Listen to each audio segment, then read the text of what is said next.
Boom, boom, bam. We're live. What's up, everybody? Hey, And y'all know how it works. They're getting the rods in the water, as you can see. It's a little bit different. Jody, you're looking a little different out there tonight. Yeah, I I'm don't. fishing off the dock. No boat. Ooh. And I ain't got none of my stuff with me. And I'm only using 2 poles. Yeah. Oh my gosh, that's a whole new thing for you, isn't it? I don't like it. Yeah. Right. So we got 10 awesome people out there right now. I'm sure people will be jumping on in here in just a second. Are you fishing with me? Not right in a second. I So think my daughters are going to fish with me here in a little bit. If they do, awesome. I'll put them on the screen. Definitely, definitely, definitely. Hi, Arrowhead and Chris Everett, Dave Garcher, Daryl. Hey, Skull Rush, how you doing? And let's see. There's Brokeback Bob, Stonefly, Deuces, Chris Hey, Everett. Bob. Well, I think There's Quiet Quiet Man Curtis. I'm going to take my phone out of the case. I'll be right back. All right. There's Quiet Man Curtis out there. He's just not that quiet.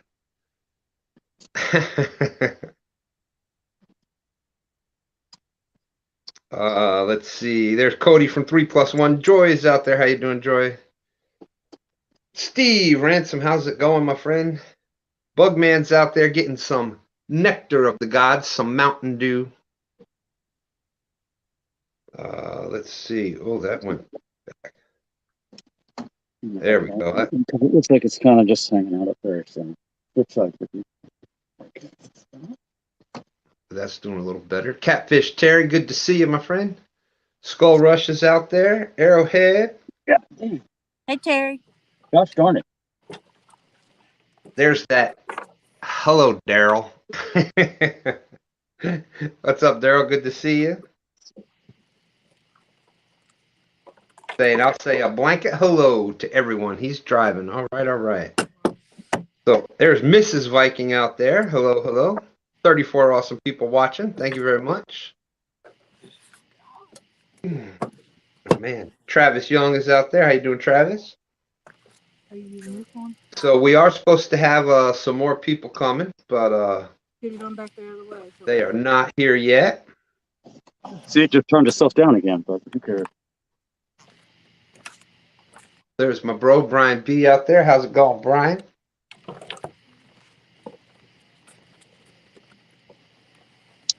Probably those new scuppers don't work at all because there's a lot of water in the back of the boat. 37, 40 up. We're up to 40 awesome people. Thank you, thank you.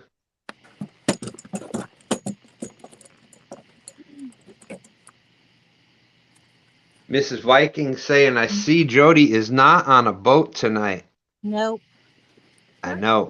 And she's not liking it. Not one bit. I miss my boat. Dave G is out there. That is one thing. You know, I love bank fishing, but man, once you get used to going on the boat, you definitely start missing that boat.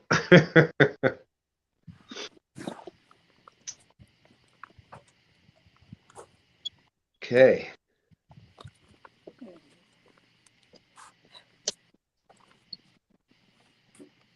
There's Medic 4 Outdoors. Anthony, how's it going? That's Anthony Duckworth with the new channel name out there. I like it. I like it. Says I like those new field lines, Jody. Yeah. Let's see. I don't know. I just got here like 5 minutes ago. I know you can see us. I got my front Buck lights Williams up. out there saying Hot Tub Terry in the house.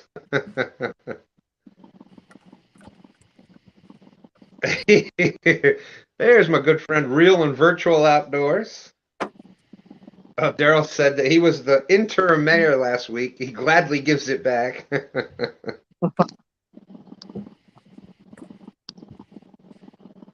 Whoa, Brokeback Bob is throwing it out there already, Jody. What? And you hearing this, Danny Stone? Cool Cats? Brokeback Bob is saying Miss Jody doesn't need a boat. Put a whooping on the boys. What, is Jody on the bank? Yep. Okay. I must be on the wrong channel or something. Yeah. And I am not taking bets. Let me Yeah, go. I'm on the wrong channel. Welcome to the Bank Fish and Jody channel. Yeah. This is Jody on the bank. Close enough to get your flow from us. Hey, BB, Brandon Brunner out there. How you doing?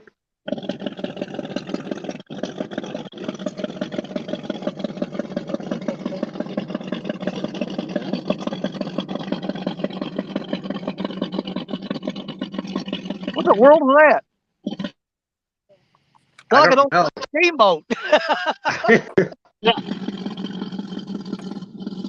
It's at Yeah, by, this guy in the speedboat just came within like 15, 20 feet of me.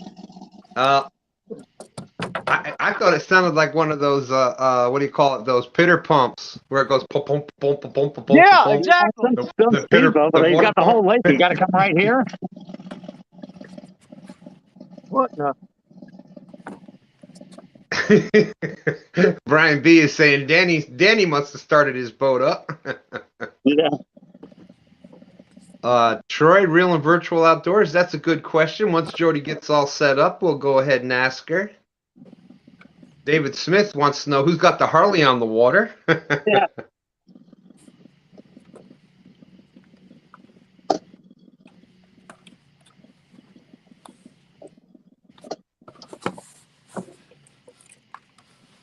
Come on, thing.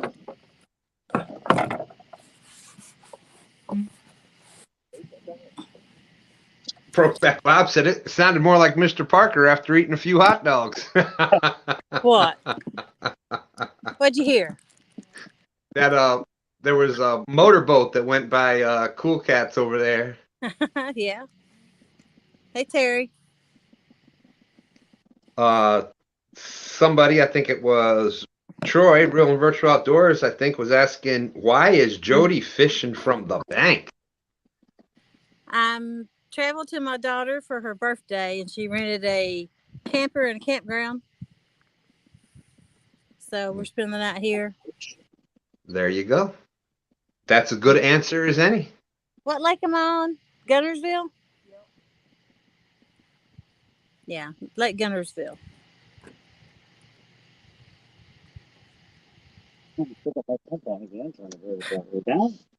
I'm not happy with my spot, though. Curtis is saying 30 minutes out, construction traffic. Okay. All right, so Curtis, it looks like we'll be here tonight. There's Big Slim 91. How you doing? Steve Redstone said happy birthday, Ashley. Oh, that's right. That's right. Happy birthday to Ashley. I can't on this phone. Anthony, Medic 4 Outdoors, is saying that's a good lake, Jody. You can come back if you can stay and fish. What do you want to do? I may come back. I'll be here too. Off the Yeah, bottom. one, I guess. Yeah, but not probably less than that too. Guess what happened? What's that? What happened? There's a time change here, and I didn't know it. Oh my goodness. Yeah, it was 8:41. Hey, Jersey Cat's fishing. It was 8:41, and I thought I still had an hour left. Well, then I my text daughter's you. like, "Aren't you You're gonna on be my setting up?" time. And I'm like, "No, I got another hour." She said, "No, this is a different time zone." I was like, "What? No one told me anything." Yep, you're on my time. Right now, I've got 9:11. So I was in a rush. There's Scott out there. Jersey Cats Fishing Adventures is saying Dave had a video a while back where he nailed a large flathead from Gunnersville. Yep. This is a man I met on the boat dock last Thursday. He's got some good content. He's fishing the Tennessee River. He's driving up from Georgia. If anybody wants to drop his link and somebody wants to subscribe to him, I'd appreciate it. All right, all right. There you go.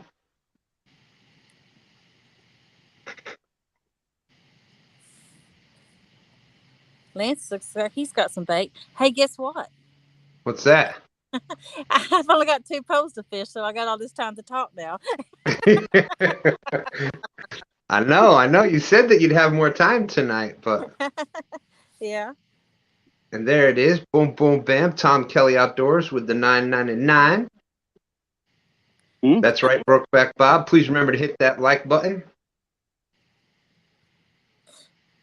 I got bugs on me. Thank you, Tom Kelly. I really appreciate that.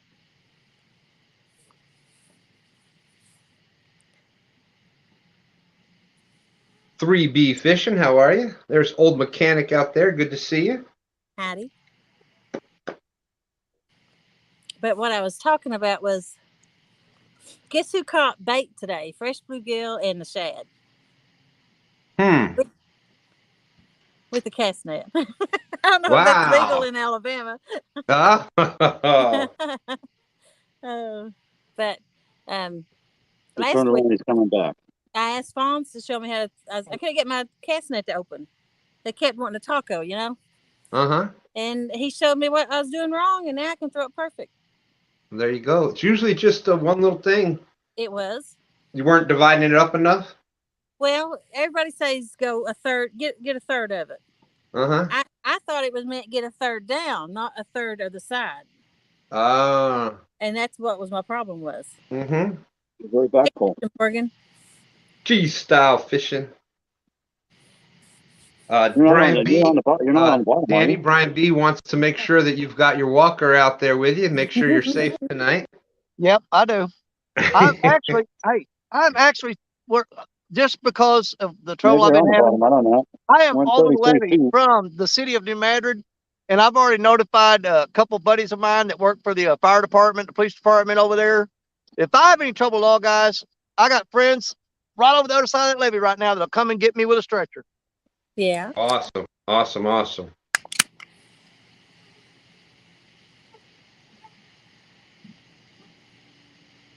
We may have 2 people come in, still left out, and we got Curtis too. So there's still 3 more people that may come in. There's Bullets and Barbecue. Your boy Troy. Howdy. And we're up to 65. There's Raymond Williams. 65 awesome people. G-style fishing. Howdy, Raymond.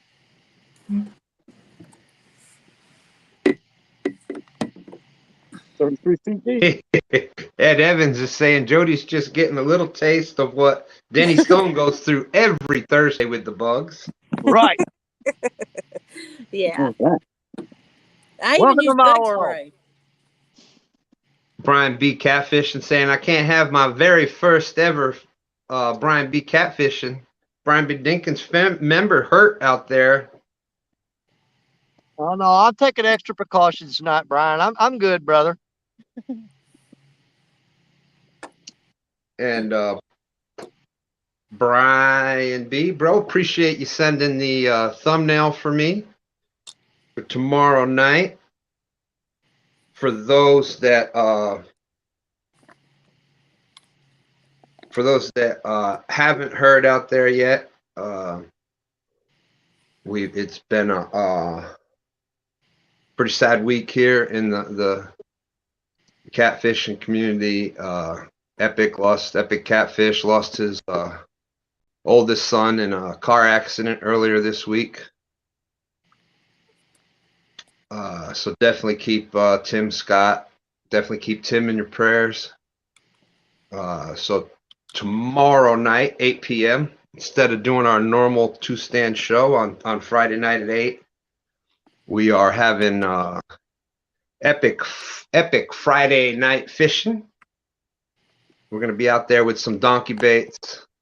Any proceeds we make tomorrow night will go to help out Tim's family. Doggy standing on the bottom, huh? This tragic time. So just a shout out for that. So everybody can keep Tim in their prayers. Yeah, I can't I imagine. mean, it looks like it's pegged down. No. My heart just goes out to him. Yeah, I mean, you know, we all deal with loss, but the loss of you know, a child or a grandchild, that's just devastating. Yeah, and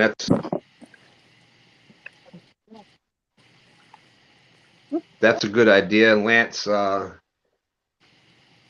Lance said if everybody doesn't mind, I like that idea. Jody, if you don't mind, we'll have just a quick moment of silence for Epic. If you believe in prayer, throw some prayers out there. If you just believe in good thoughts, but we'll go ahead and give him a moment of silence.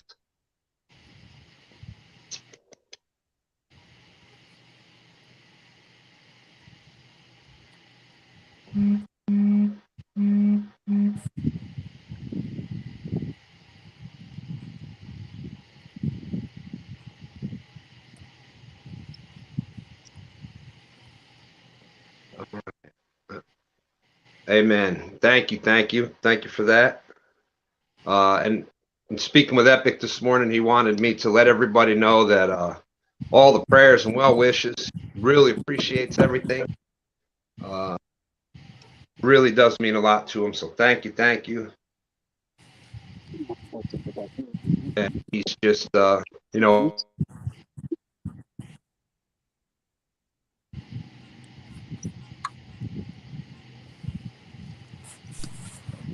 thank you. So here we are. We got the Flathead Challenge tonight.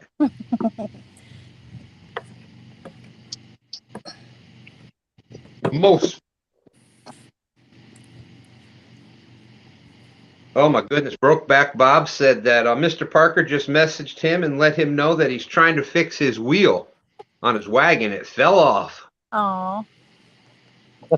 It happens to you when you get older. Danny, that was mean.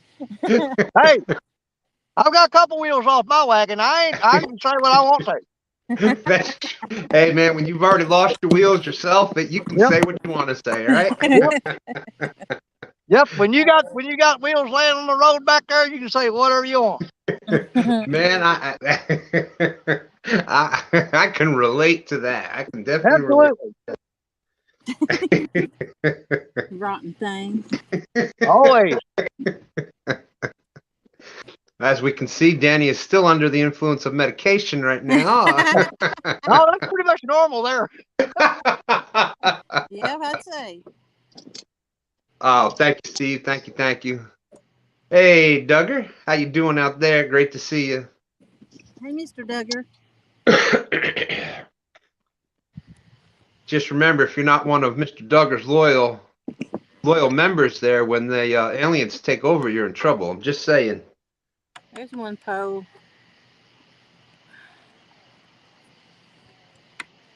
There. Ed, yes, Danny is actually on the Mississippi River.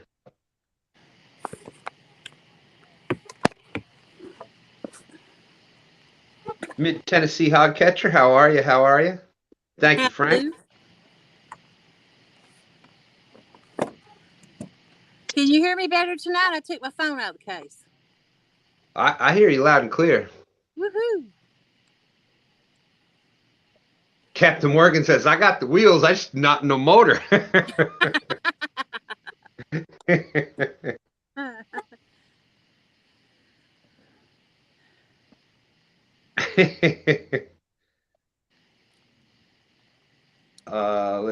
Let's see. Oh, there she is.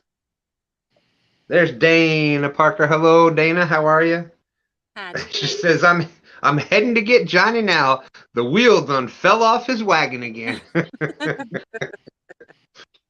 The screw came loose and the wheel fell off. Yep. I gave him an idea how to make that easier, but I don't think he took it. I have to remind him about it again.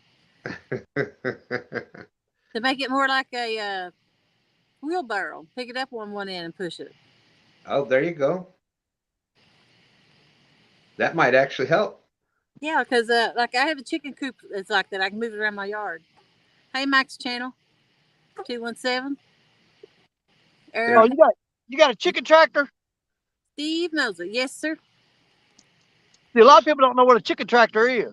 But there's Jersey's Fishing Adventure, $10 super sticker. Thank you very much. Well, appreciate that. Let me see if I can guess this, Danny. Because I think I've had them before. It's where you move your chickens around the yard, and so that it cuts that amount of grass down. Then you just keep moving it and moving it and moving it. Right. Yeah.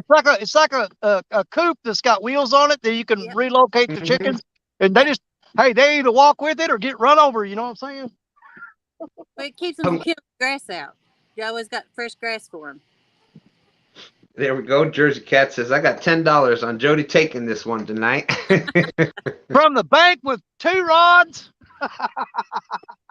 What?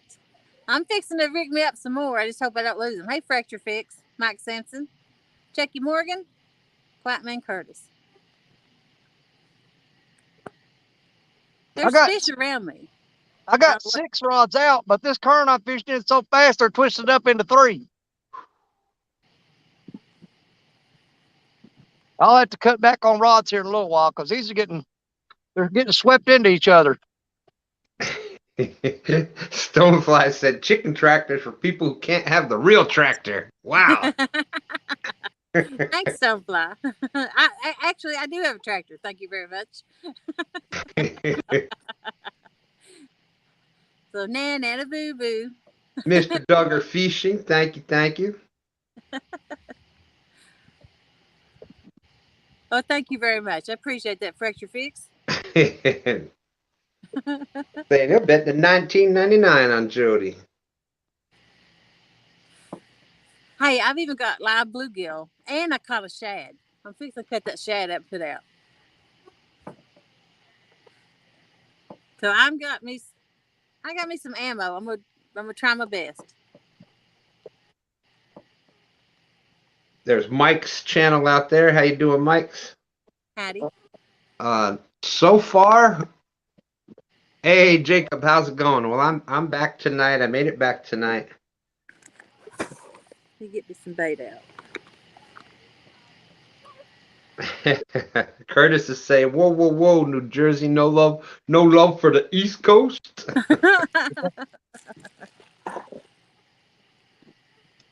Dear Slayer, how are you? Chucky Morgan, how's it going, Chucky?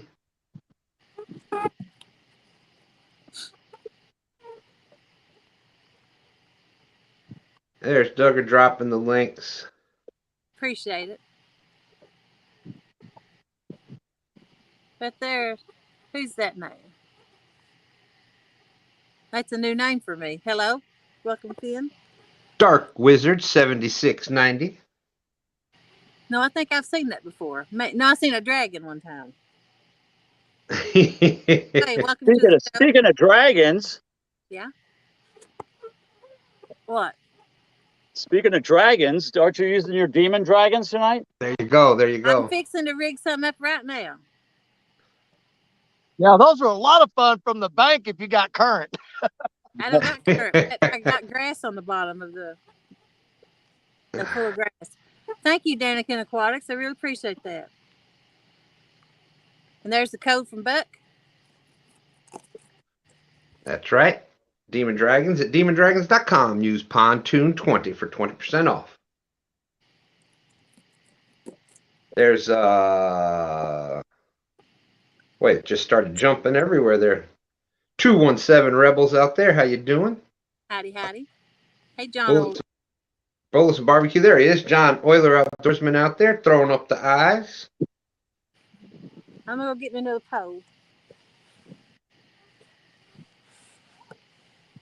I really am on the bank. I'm sitting on the dock. A dock? I got my pole stuck in my camping chair. Brian Waldo's out there. Howdy.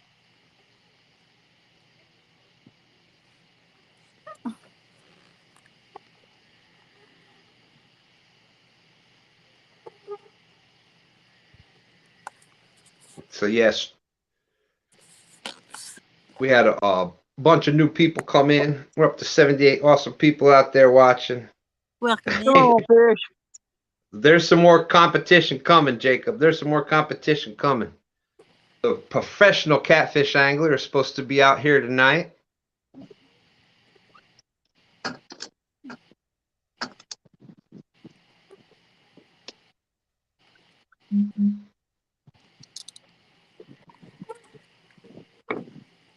Jacob, hey Gene, say it. Oh,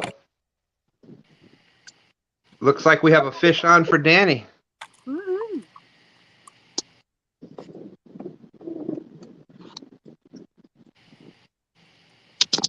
All right, Troy, good seeing you.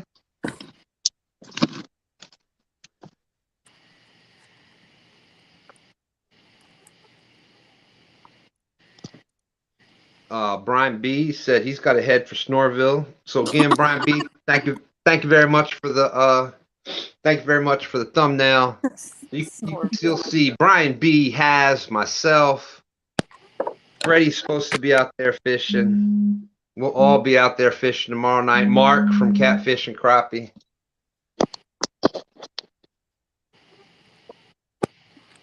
Do my float. Yeah, Light's blinding me. I can't see. It's real good stuff. I know. Well, that's why I'm not moving mine yet. Because wow. What is that? Thank you very much, Steve. I appreciate that. That's an awesome message Steve sent me. Thank you. Thank you.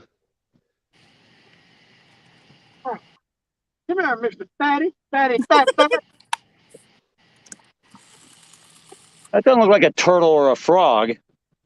Yeah. Danny Stone's gonna strike the first blow tonight, baby. At least he's not pumped getting up. all cocky. Danny getting all cocky. He finally caught a fish after 3 months. That's good. Come on, Danny. See what you got. Give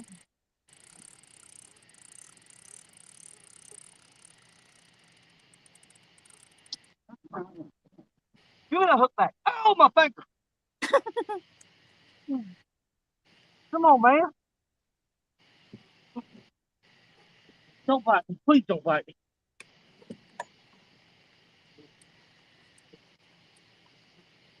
Crappie Day Fish on. How are you? How are you? Oh, come on, Fatty. Fat. All right. Nice fish, Danny. Nice fish. Well, let me get pinned down where I get control of him here.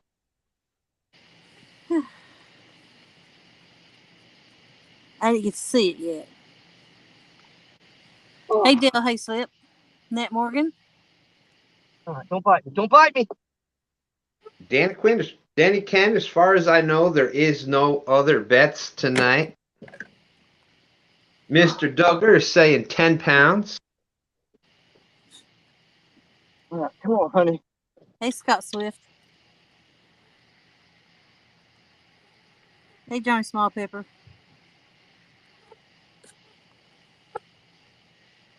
Locked in at 11.92. Wow. 11.92.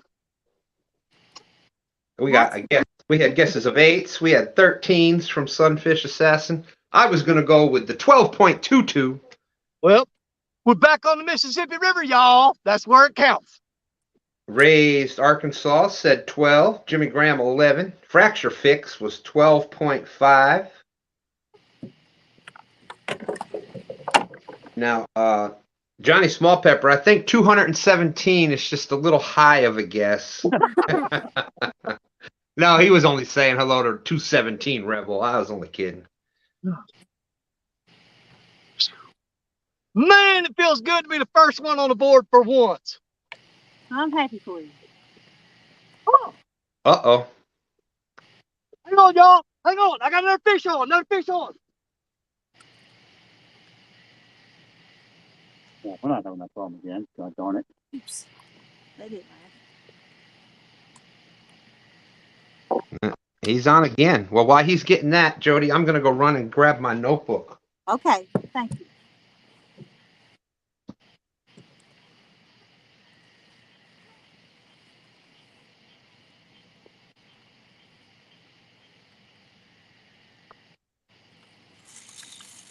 Hey, Christopher Comer, how you doing?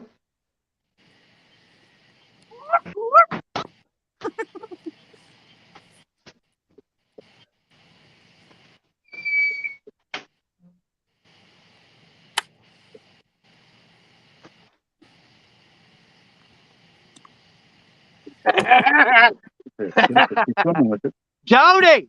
Yeah. What's your favorite kind of catfish? A flathead. Bookaloo. Right yeah, on. baby. Perfect. Mississippi That's the River, way. wake up. Good job. Now, turn that one loose. I looked up and my rod with the demon drag on it was going down. Let me see that fish good again in case I don't catch one tonight. All right. He ain't no big one, but I love him anyway. Well, yeah. He's going to lock in at 6.59. All right. I want to see him real good now. Let me clean him up a little bit. Shit, I'm going to fuck all your rods up, dude. And cute little flathead. Hey, scoot back and get a good screenshot. Ready? Hold on. Let me say goodbye. Let me arrange my lights here a little bit. Okay. I don't know if you can see him or not. Hold on. It was better. There you go. 1, 2, 3, go. Perfect. All right. Let me get this pretty little feather back in the water. You caught that one at 31 minutes in.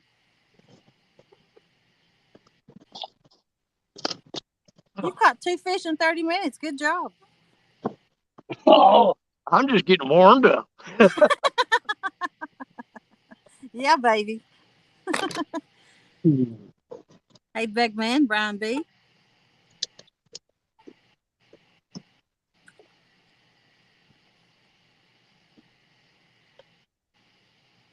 God dang it. I got 4 poles out now. Yep.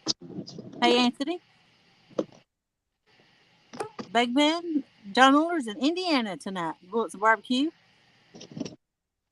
Jacob. I'd like to say thanks to everybody coming in and watching tonight. I think we've got 92 people in. Appreciate that. David Smith, Chucky Morgan, Jersey Cats, Brokeback Bob,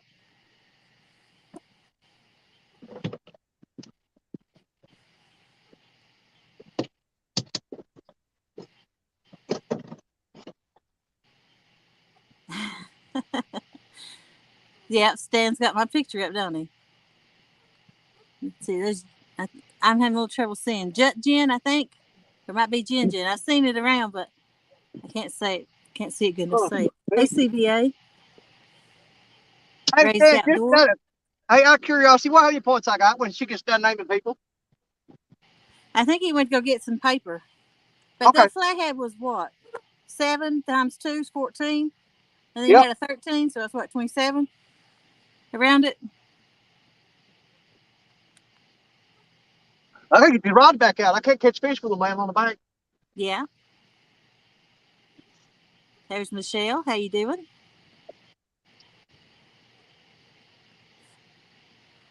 Carmel Muncie. Hey, John. How you doing?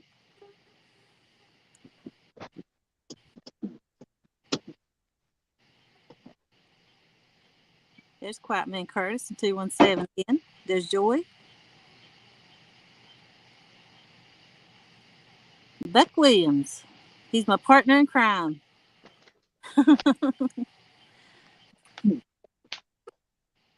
I got something jumping over. I might throw the cast net. I'm putting this whole guy on my float. No, I ain't got my cast net with me. It's in the car. Dang it. Okay, let's see. Hey, Mr. Duggar. A couple little bits. What's that scent out there? Danny Stone. 3B, Chris Edwards. Prince Colorado. How you doing? Yeah, Catfish Grande. Hello, Catfish people. Catfish Grande. How are you? How are you? Hey, I'm gonna give you a hint, Jody, of what that flathead hit. Are you ready for the hint? Yeah. Oh wow! But I just reeled them all up like 5 feet. That's what I'm fixing to try. Your little brother, how you doing? So what did Danny score here? He got 14 points for a flathead. He got a 6.7, rounded up to a 7, then times it by 2. And I think he got 13 for a...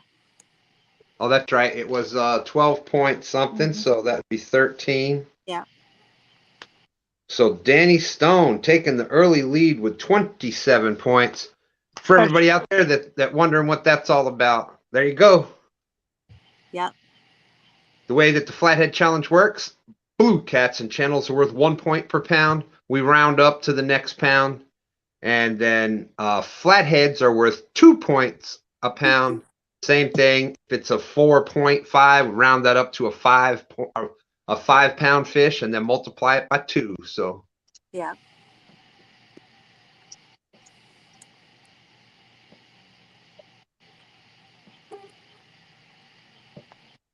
Oh,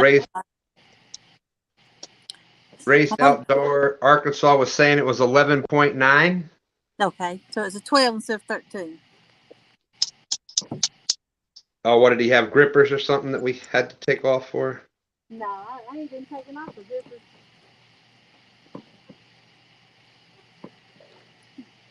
So Danny Stone is at 26 then. What's my score at? 26 points. How do you get that from 13 and 14?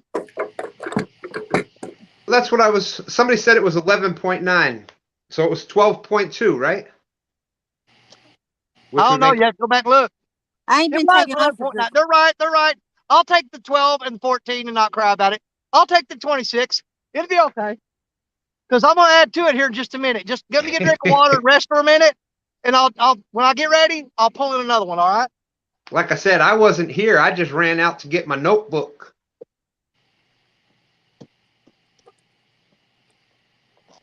Jacob, hey, Gene saying, Stan, don't worry, my homie Danny Stone is winning it. Woo! I missed it. I bet you're getting You know, right before dark, I fished this spot for an hour and a half without a nibble. I really started to move. I'm like, man, you picked the wrong spot again, dude. And I said, you know what? I'm too old, lazy, and crippled to worry about it. I'm sitting it out. I'm staying here. As soon as the sun went down, boom, baby. Yep. Crap. That went down a crack. 217 Outdoors said that I had to go grab my stand pad. There it is. Not the iPad. There it is. There's the official stand pad. There you go. I like it. I like it.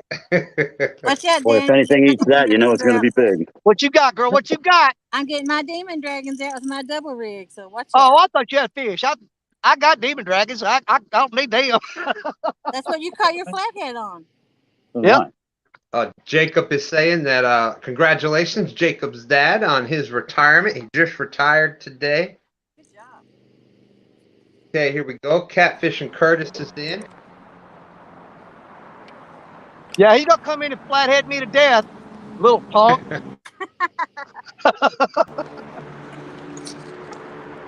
Hello. Hey, Curtis. Curtis, can you hear me? I hear you, Danny. I'm trying to get his fishing. I want to shake him up, make him nervous. I don't know if he hears us or not. What are you going to tell him about your 122 points that you have so far? I'm going to tell him I already caught 7 fish. He better get to work. Who, me? What are you talking about? Man, we are in a predicament tonight. Curtis, have you fished the flathead spot? Yeah. No, that's not a good spot. You need to get out of there. What? Really? What happened? Lance is reminding you, Danny, that them are cat callers you're using. Yeah. We have some impossible. Hold on. He getting him another one. He sure is. Wow. Well, Jody, while he's doing that, I gotta step away again for just a few minutes. That's fine. All right. Thank you. I've got action going Water on. pouring on the boat again. We're gonna brand start new out with steppers on. They still don't keep the water out. Looks like it's going to be. Is that Black Betty? Whoa! Hey! Woo. Man, Betty went down hard, but I jumped the gun on it. I should have waited. Yeah. I think he just. I got a big I doggy bag can't on find there. another one. Yeah. I've been to like 25 different stores to find them rubber plugs. I can't find them anywhere. Pull it down. I should have let it go for a little bit longer. Home Depot's, Lowe's, Ace Hardware, and all of them. To make a rubber freezer plug for a motor. But you put in there and it had a boat that turned and tightened up. I'll move this. Yeah, I will, but I can't find them. It was about that tip. Yeah, well, I mean, where do you get them at? The auto parts store? Yep.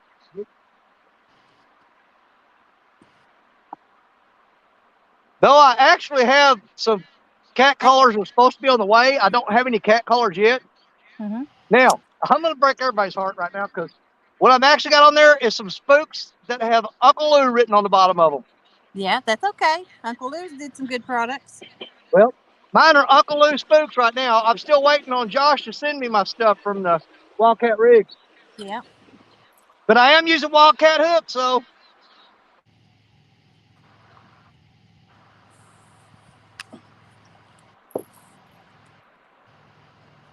I guess Uncle I Lou's was quit going to bring doing my Wildcat now, rigs, but I didn't want to get nagged.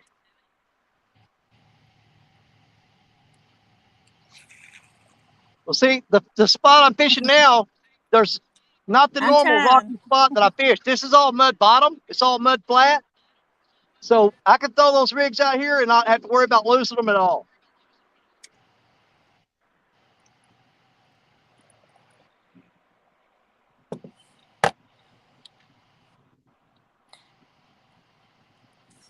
Let's see what we got.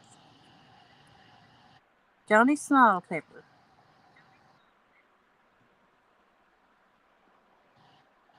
There it is. Appreciate that, Johnny. Crap. Johnny does he's in a lot of chats. He goes around and mods for people and drops links. Helps out a lot of people. So thank you, Johnny Snowpepper. And he can take a joke.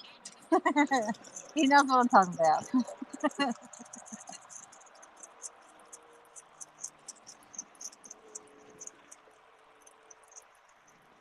There's Half Century. How you doing? Been thinking about you. Well, there goes one fish. Lost. Man. How many rods? I brought 6, and I brought 2 skipjack. And I've got 4 out, and I'm tying up a demon dragon on the 5th one right now.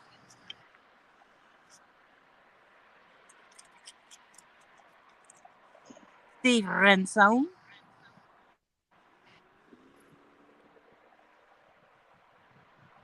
There's Brad Cadell. How you doing? You're not getting snagged. There. Appreciate that.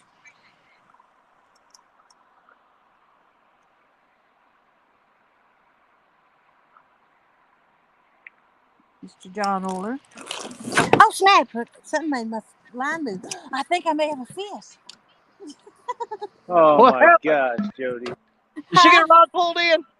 No, but come close to it. See if I can get it. That's always exciting when you just got poles laying everywhere. They've been afloat, too. That one was afloat. Let's see. If I can get out of this tangle. I've got this one run under the chair. I can't get it out. Let's see. Do. Yeah, Black Betty's not liking this spot very much because I'm throwing in real close to the bank. I'm probably throwing only about 40 yards out. Yeah. She don't like that. Oops. That's not the area she likes to work.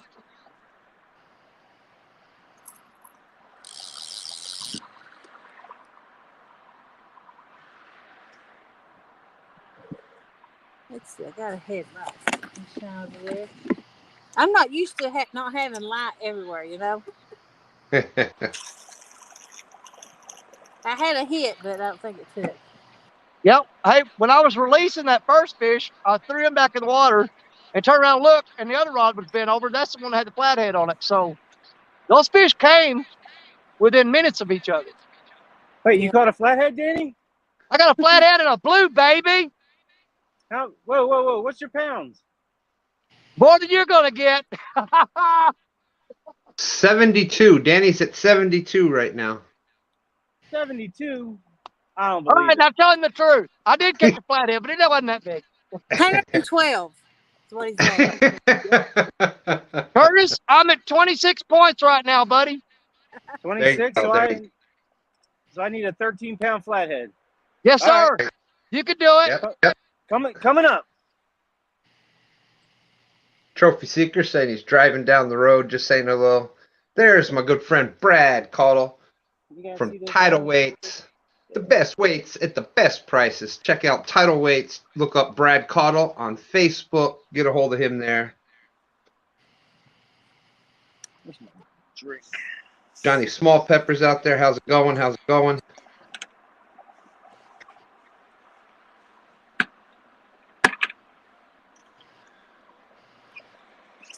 So Danny, you've only got 2 fish so far? That's it. All right, because when I left again, I had something else to take care of. It looked like you were running for the pole. Wait, you got 26 pounds with 2 fish and a flathead? Yep. Oh, no. Man. No, it was a... Come on, y'all. I'm busting his bubbles. You was the one told him it wasn't 112 or 72. I got 26 pounds total, Curtis. All right. Nothing you can't handle, brother. Nothing you can't handle. Crappie Day fish on. All right, Brad, I certainly will. Oh, man. We are not in the prime area tonight. No, you are. Stay there. I'm going to go back to tying this line back up. That fish just teased me.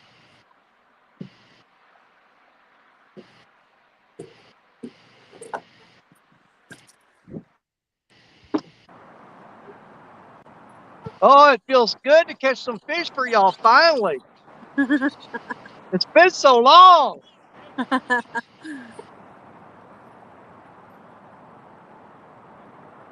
Uh-oh, Danny's got his mojo back. Well, I've been fishing that little creek over there next to my house, you know, and pulling out just every show 1 or 2 little channel cats, just enough to make a showing. Yeah. But I'm finally back on the Mississippi, guys, and this thing has dropped like somebody pulled the plug out of the bathtub. Oops. I bet I could walk 100 yards out to the river and not get my knees wet. Yeah. Hey, George Ray.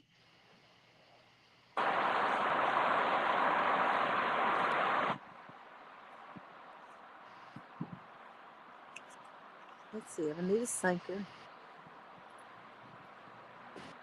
I really spit my only cock. Dang it. All right, I'm going to check the bait on Betty because she got hit really, really hard a while ago, and I'm pretty sure he ripped that bait off there.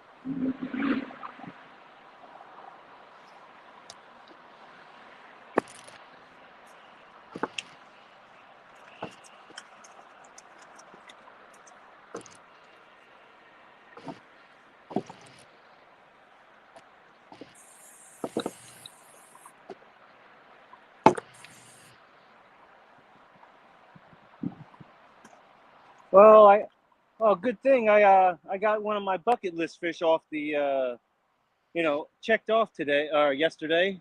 What was it? Snakehead. Really? Oh, I seen a picture of that. Yeah. Yeah, finally. Awesome.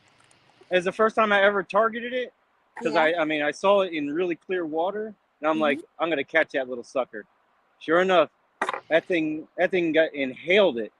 I was like, yeah, buddy, here we go. But it was a small guy.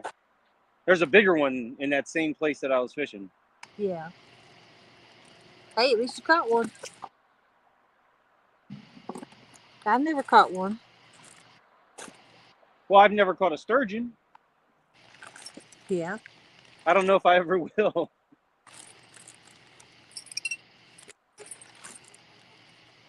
Maybe I should put bells on my poles since I can't see them half the time.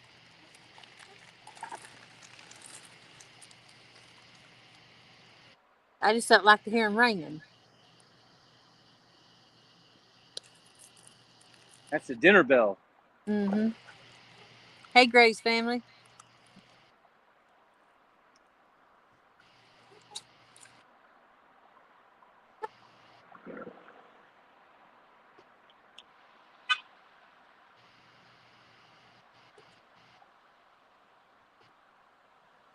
I think I'm going to put some chicken out on this one.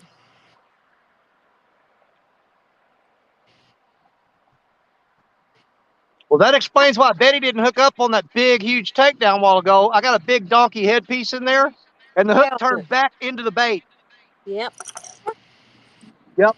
The point of the hook was turned back into the bait, so he was just grabbing that and pulling it all he wanted, and when all I did was pull it out of his mouth.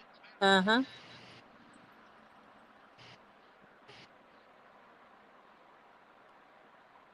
Sad part is that was probably going to be the best fish of the night right there. That just got away from me doing that. Maybe it'll come back. Yeah, maybe. Because I sure didn't hurt him. That hook it didn't poke him at all. Yeah. But, yeah, nobody bends Betty down like that unless they got a little something on them.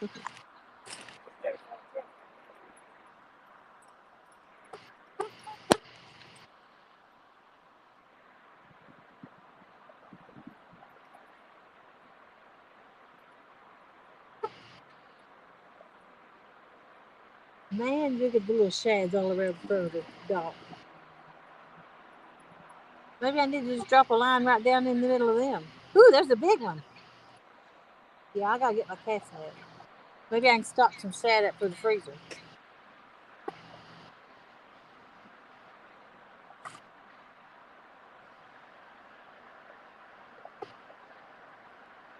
I gotta check baits on this first body. Got good ball up.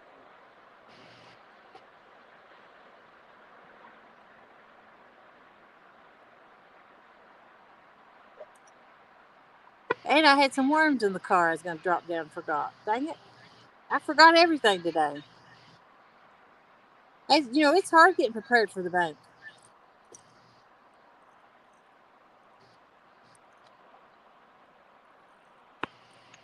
I give it up to you bank fishermen. You've got a lot of work you gotta do.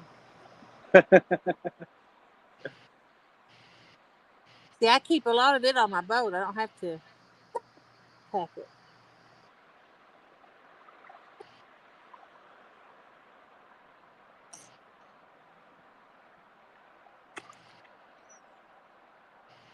I thought it was a guard. Sorry about that. Kind of bumped myself out. But as we were leaving, I heard Danny talking about donkey bait. And just a reminder, we got a bunch of new people that came in out there. For everyone that hasn't heard, there was been a really sad week in the catfish community this week. Epic's oldest son had passed away from an accident. So we are going to be doing some donkey fishing Friday night, epic Friday night fishing, instead of our normal 2-stand show tomorrow at 8 p.m. Try to help raise some money. We'll have a Epic's PayPal link. That's how we'll be doing that. But definitely tune in. Brian B. and Haz, myself, Mark. We'll all be out fishing live starting at 8 p.m. tomorrow. But definitely, speaking of donkey bait, like I said, send some prayers. Keep Tim in your thought.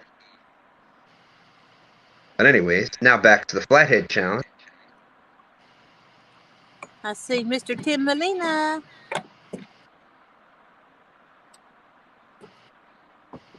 Thank you, Steve, and thank you so much for that awesome email. Truly meant a lot. Thank you.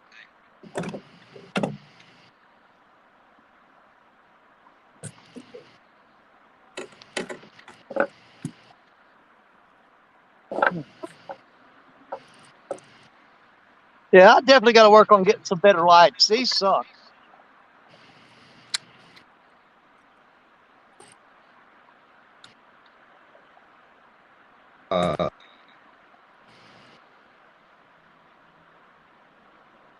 Scott, I apologize, but Scott says RAU also passed the same day. I don't know what that means. I'm not sure either, but very, very sorry to hear for your loss.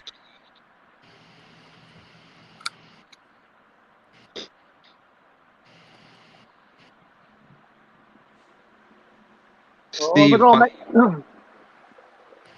make me jump up and down out of this chair all night tonight, I guess. It looks like it. It looks like it. Steve wants me to ask what poles you're using. Who, me? Anybody.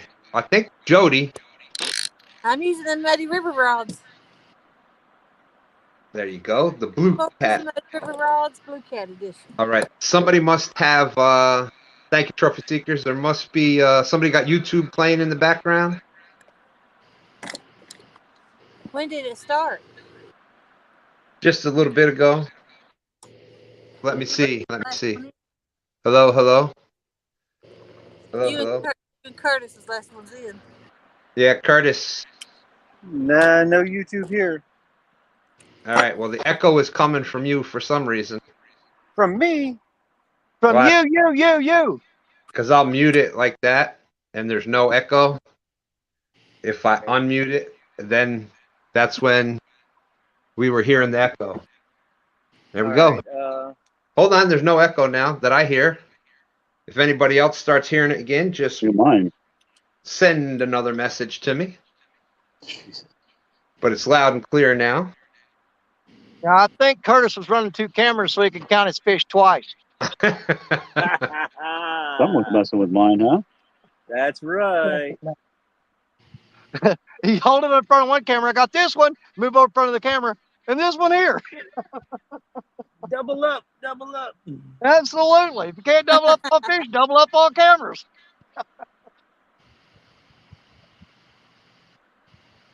Here, kitty, kitty, kitty, kitty, kitty. Hey, quit calling my fish away. I just got them up here. Man, I gotta catch fish.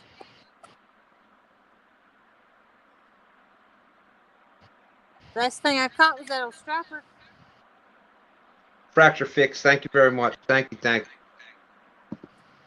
Oh, I love being back on this river. Oh, thank you, Jesus, for letting this water go down to get me back where I belong. Back where I belong. On the mighty Mississippi, baby.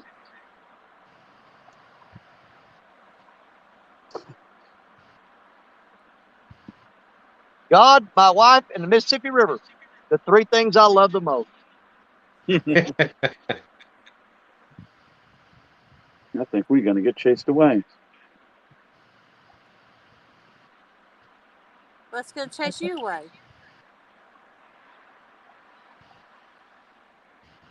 He probably didn't think we heard him. No, I got a big thunderstorm working this way. We might have to run. Oh. I don't think we're getting ours till Saturday.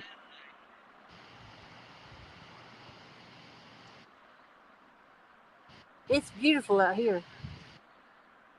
Sitting on the dock of the bay, wasting. Sitting in the morning sun. I'm sitting in the evening sun. Yeah.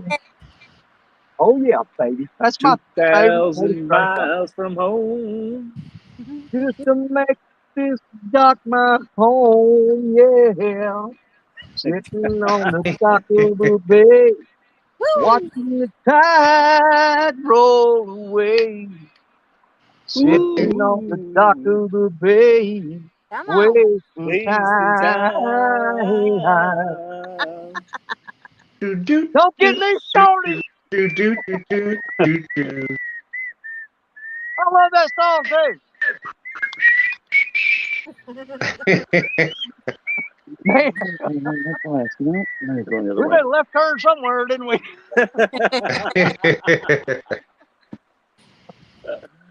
People gonna come in here and go, wait a minute, I thought this was a fishing show. I'm on one of those karaoke channels.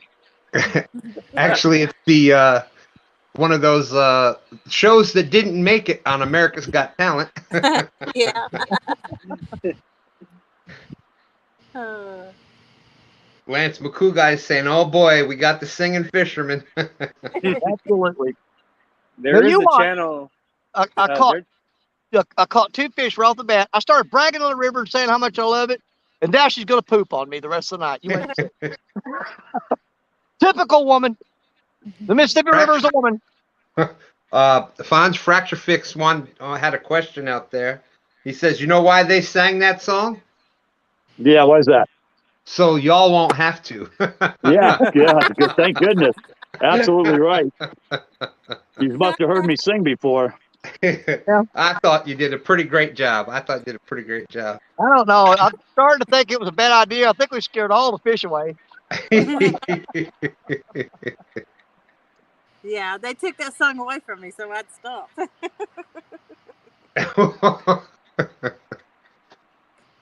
Thank you, Annette.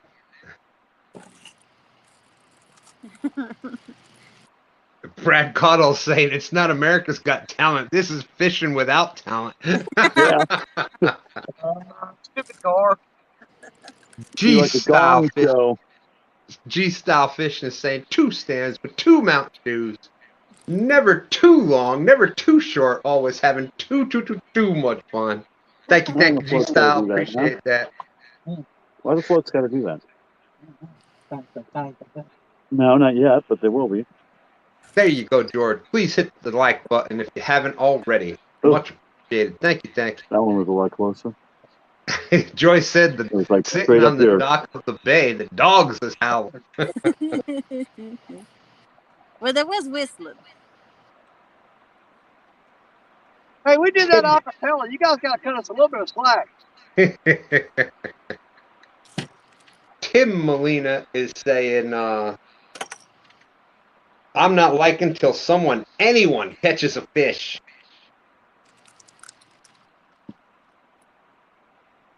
Yeah, I think we're still on the spawn here.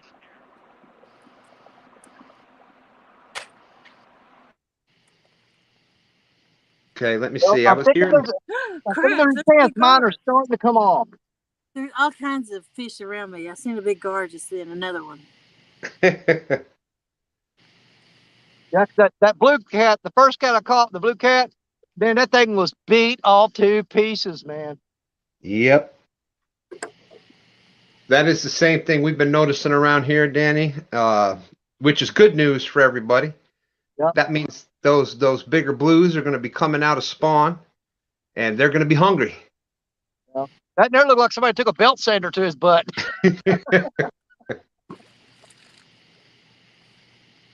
Uh-oh. I thought I saw something jump in the corner of my eye. Maybe not. Okay, so as of right now, I did not hear any echo. Let's unmute. See what we get now.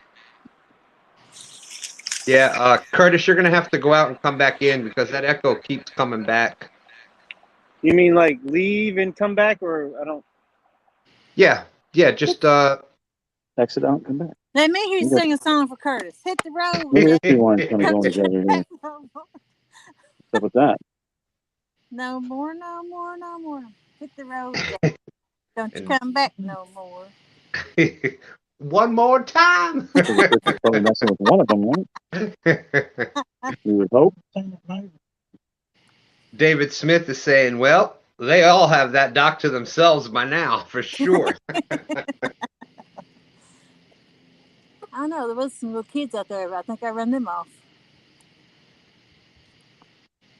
And Melina's saying, oh, what? Curtis caught a Christmas tree? Okay, I'll like the video. James Bailey out there. How you doing, James?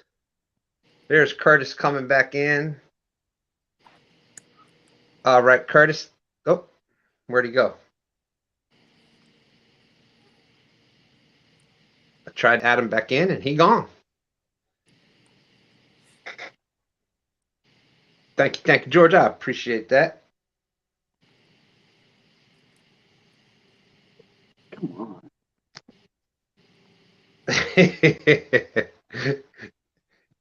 Your little brother, good to see you. That's for those that don't know, that's your boy Troy's brother there.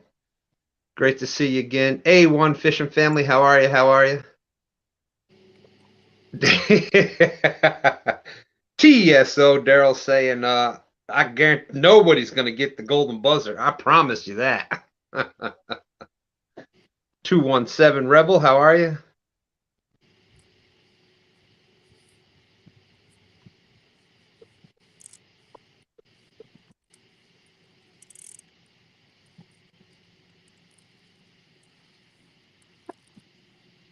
Brokeback Bob is saying it looks like that Jody got a hold of pork chops juju. Something was wrong with the reel when I got here. It's almost you ever caught something heavy with braid and it set itself down in it?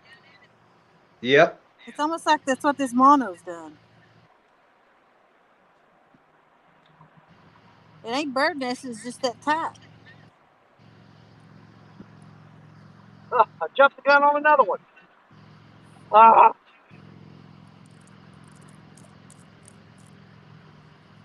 All right, Steve Mosley. Always great to see you. Thank you. Fishing with Steve Mosley. Is that better? That made all the fixes. I'm hearing it. Yeah, I'm hearing the echo. You know what, Curtis? All I got to do is there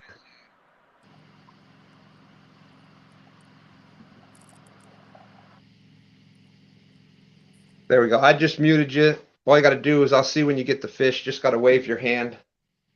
Oh, he ain't gonna like that. I know. Well, for right now, until we can get it figured out, that's the quickest thing to do. Yeah. I don't know why. I don't know why else it's. I don't know where else the echo's coming from. I will be right back. I gotta take care of something else.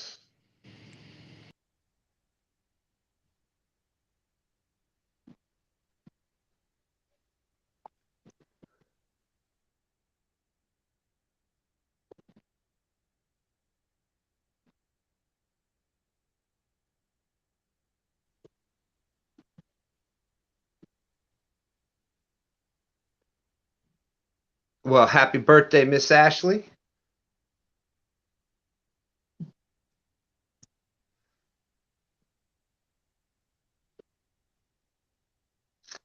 That's right, Jody's daughter, Ashley. Her birthday tonight. Okay. I had a YouTube open, so let's unmute Curtis and see if it makes a difference. Hello. I think this bar pitch is park in my lap. Hello. Hello. You there? Lovely day. So far, so good. It was me all along. Jody. But it was funny because whenever we muted Curtis, it would go away. Yep. I had a great joke, but I was telling it and you guys couldn't hear it. Well, feel free, my friend. Feel free. We can hear you now. I forgot it. Coming up? Can you feel it like grabbing on something? Probably the anchor. Maybe. Come on, fishy on. Because we're not really anchored, we're just kind of floating here. You can usually bounce it off it, though. Yeah. Oh, like right.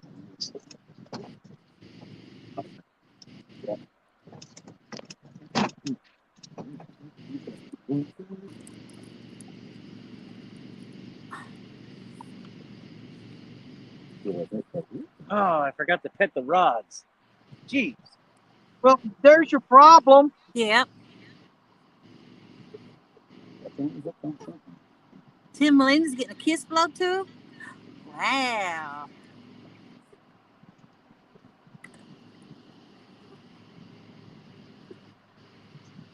From A1, is that what he said? Surely not. Mike's Fishing Home, my CFF. How you doing? If you want to fish, come join us.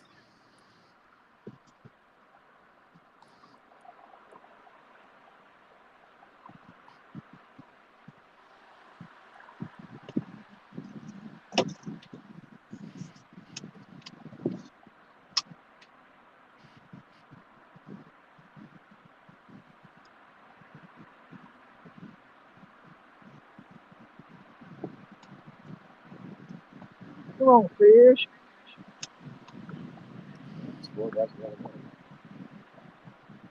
A1 Fishing Family, Skull Rush, Annette Morgan, Fishing the Dream, George Ray, Buck Williams.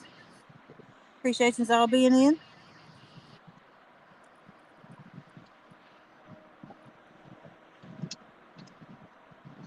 No word from Mr. Parker yet. I don't know if you heard them talking about his wheel being broke on his wagon. Wait, John Parker's going to be fishing after 8 o'clock at night? He's supposed to be on every week from now on, but he had trouble with his buggy getting down, his stuff getting down there. Head to bed. Have a good night's sleep. Hey, Kenneth, how you doing?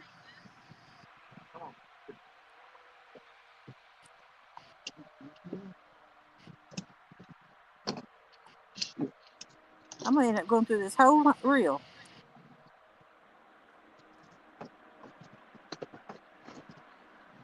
You just cut it off and re-spool it.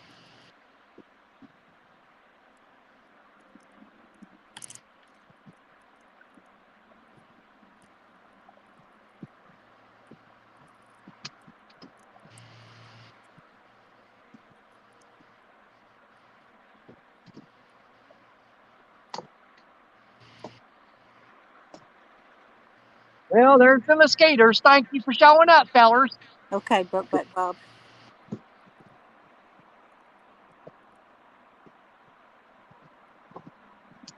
Someone was going to go blow 4 flags that way, but I can see it's not going to do that. I've had that one hit. That's all I've had. Time to recap.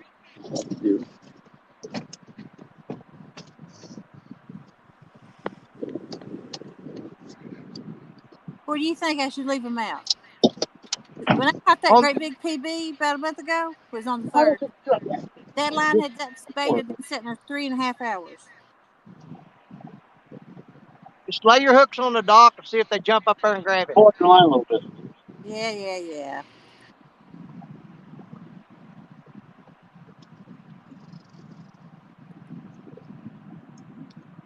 Yeah, it's on the neck. Hey, hang on the side of the dock, Jody, and shake the crap out of one of them dinging dragons. That's what I'm trying to put on this one so I can get this tangle out. After I got reeled down so much, I found a loop.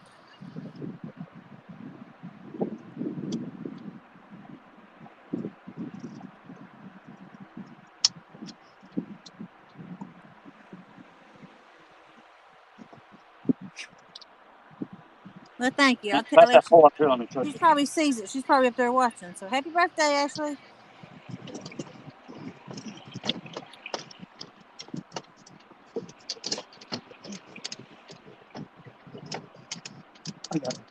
You know, I was thinking of buying a camper and moving to a campground. I'm so glad I come. I love it. That's perfect. Perfect for one person. Sell the pontoon and buy an RV. No, I'm selling my house. I was going to buy me a camper and put it on a campground next to some water. I was going to live in it for a while.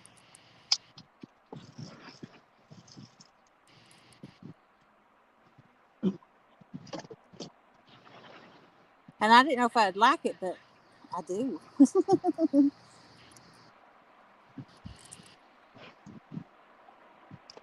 And it's not even a big camper. Switch to that other orange pole. Where's the back? In the back rod holder, isn't it? Well, there should be one more pole around that we ain't using. No? No. You got close. Right. Yeah. Still thought we had an extra. Guess not. Mike's fishing home. Danny Stone for the snapping turtle. What? You just jinxed them. Don't make me kill another chicken. It's been a long time. I ain't killed a chicken since last winter. I still got that picture too. Yep. A lot of people got that picture.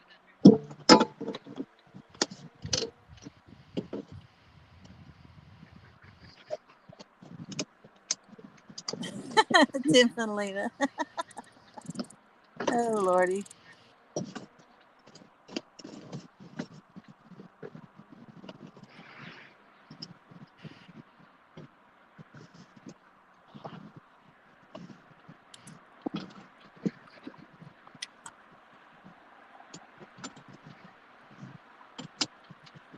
Okay.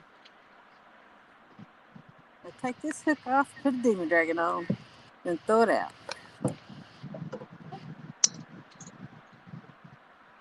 I think Stan's having to do some things to set up for tomorrow night.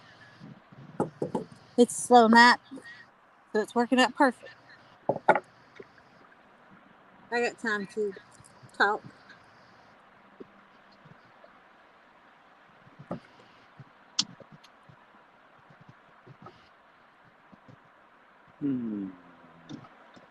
You have to move after some... What? In a campsite you have to do that? I thought you could live like year round in a campsite. You have to move after so many days? That's not nice. Fun. Who wants to do all that? But I could move to different waters each time. If you could get a site, a spot. It wouldn't be that bad. Stay somewhere a month, then move on to another one and learn all that places. It wouldn't be bad at all.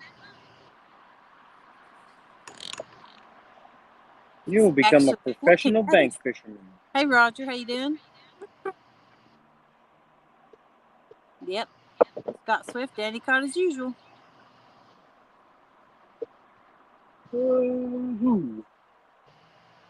Hey, Dallas. Nice to see you. Oh, bugging my There's Air Run.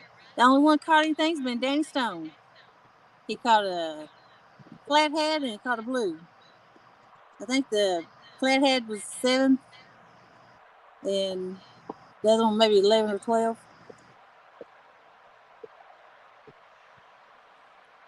And I had a bite. That's fixing to change, though. Be afraid, Danny. Oh, Danny does need to These first 4 rods closest to me are so tangled up, if I catch a fish on any of them, I'm reeling in 4 rods at the same time. Use your daughter's address and park the camper anywhere you want. They're wrapped up.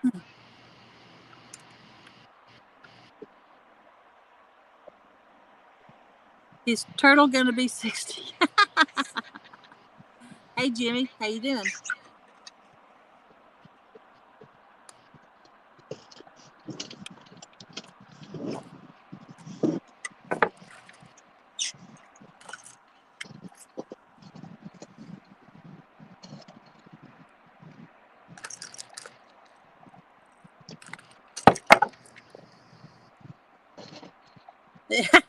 Ed Evans, I got a mosquito bite. I need your address, Ed Evans. You can email Pontoon Jodi at outlook.com. I think I owe you some stickers. I couldn't find your address. Come on, Mississippi girl, let's go.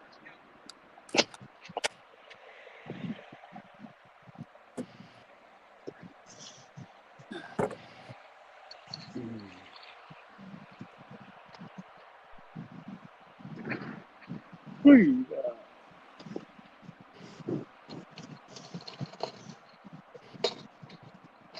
Muskrat Adventures out there.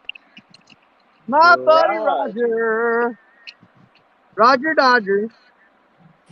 Jimmy Muskrat. Bagger, G, how you doing?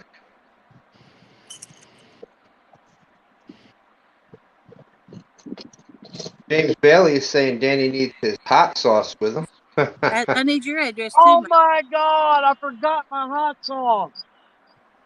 I have your address. I don't send it up. Hey, y'all better be glad I forgot that hot sauce, or I done had a 90-pounder on the bank. I'm telling you.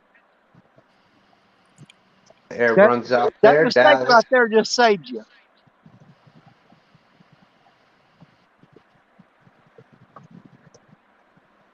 Jen Rasmussen.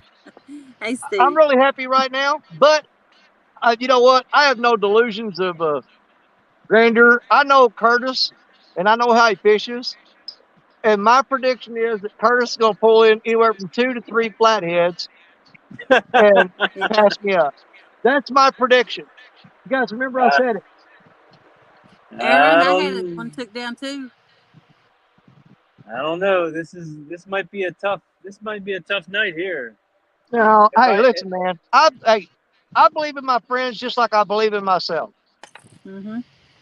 If I showed you how many people are scattered down this bank right now, along this wall, you would be shocked. No, I wouldn't. I know the trials and tribulations you guys go through up there. I'd look down the bank 20 miles in either direction. Ain't nothing down there but bugs. Like, I mean, I can't. I've never seen a person fishing. Like, I may see one here and there, like in the last 6 or 8 months. Now there's like 4. It's a Thursday night. Yeah. Well, I mean, seriously, I'm over the levee. If I went up right now and went over the levee, I can go to the store and grab me a soda. I'm right smack dab in the middle of town here, which means this spot gets more pressure from people fishing during the daytime, but hardly anybody fishes here at night. It's Danny with the biggest fish. He's only caught one.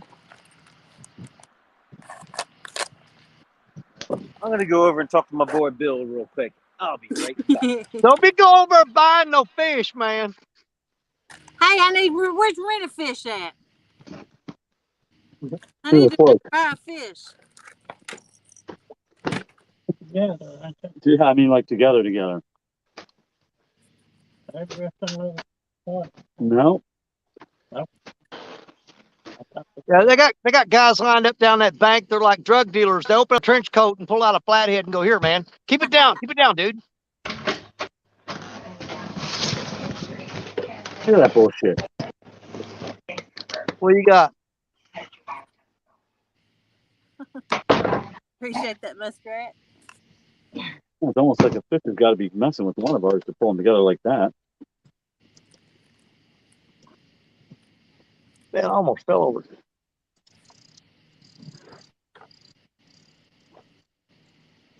Every time, David.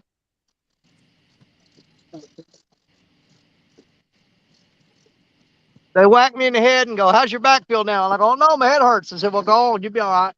Oh, falling star. Right there it is. Let's go. Let's see how deep this is, just in case I fall in.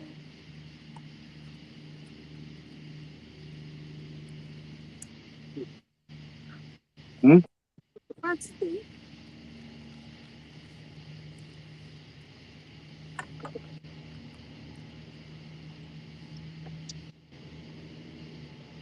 Put that bass head on, or I don't know. We cut up another skipjack. The rest of the skipjack's has been frozen now.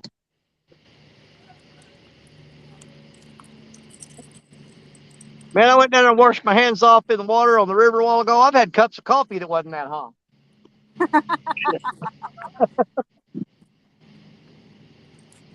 It's ready.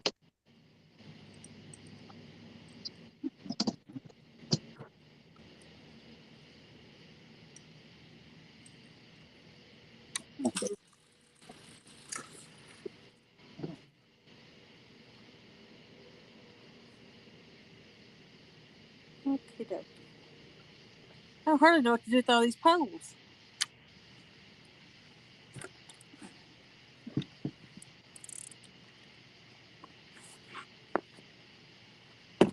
There's that one. That's fixing to fall off, and I can't put that in there.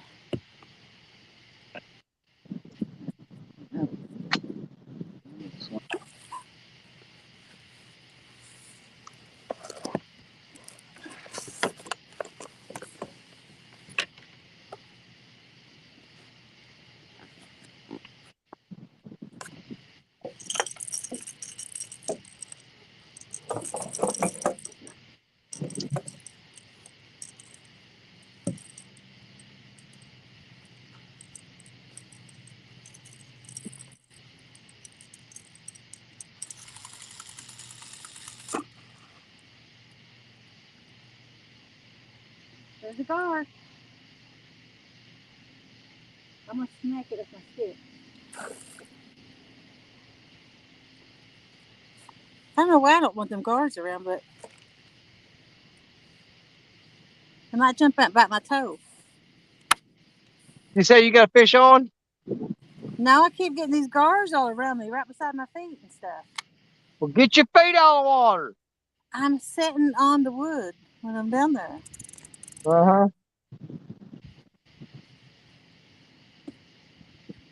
I got my pole stuck in the camping chair to try to hold them up.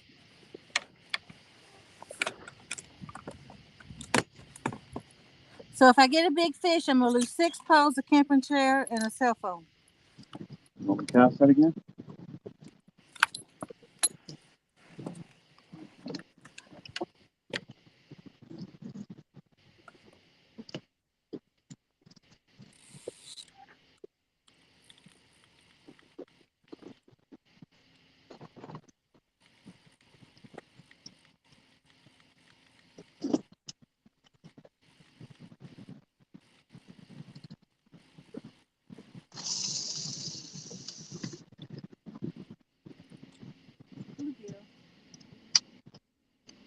Well, I ain't gonna lie, I sure ain't missing that Team Snagging Whiskers guy tonight. No. I ain't missing him one bit. All would be fish on, fish on. Yeah, he can come back next year for his birthday.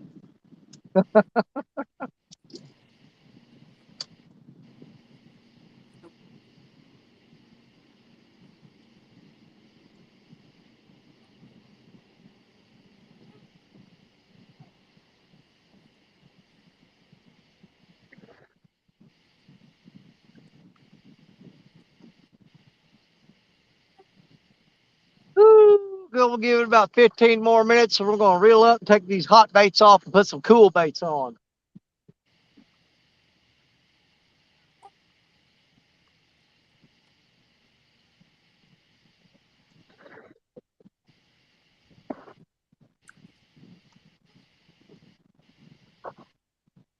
There's the gar back.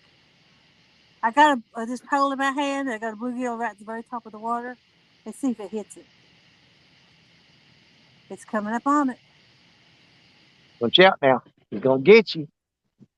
I'll probably scream if it does. That'll be fun. Jesus.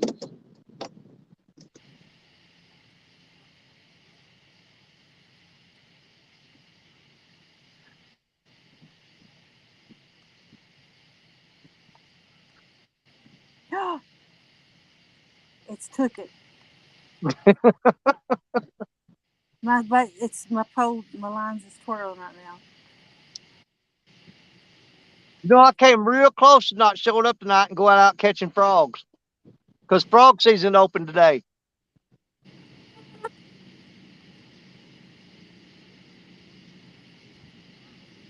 I'm glad I didn't, though. I got a 3-day weekend coming up. I can get frogs in.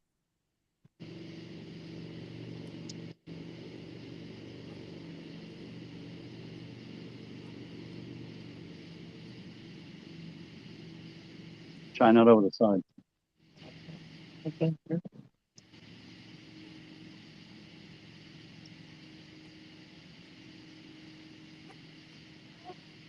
Billions of them. I can do that.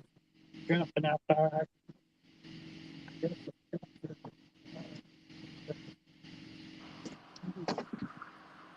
Yep, he's chasing it. How long does it take one for a take it, though? Come on, eat it. Are you sitting there feeding them, Gar? Well, I gotta catch something.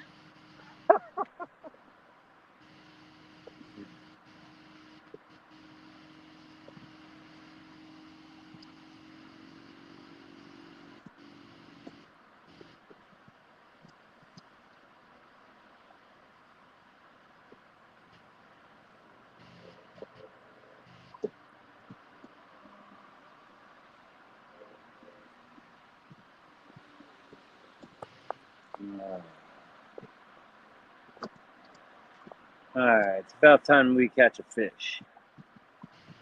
Yep, that's what I've been saying.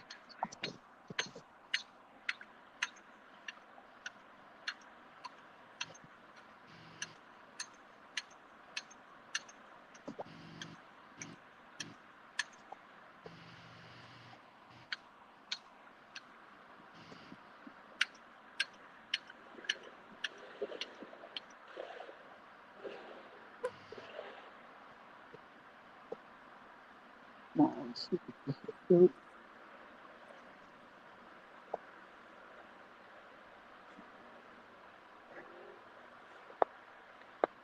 on, you stupid fish. Eat the bait.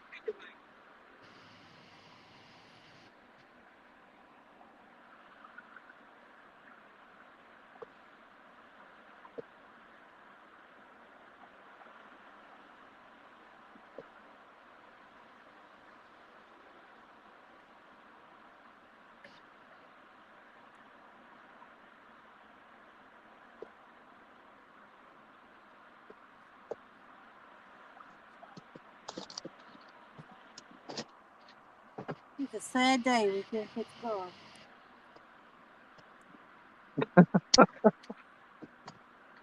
What's this world coming to? Jody's on the bank with 2 rods trying to catch a gar. Oh, holy moly, there's a big one. He turned his nose up at that bluegill and turned.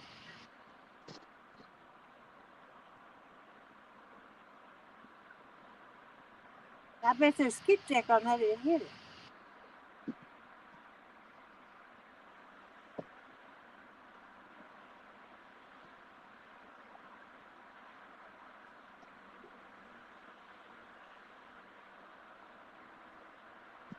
One way to find out.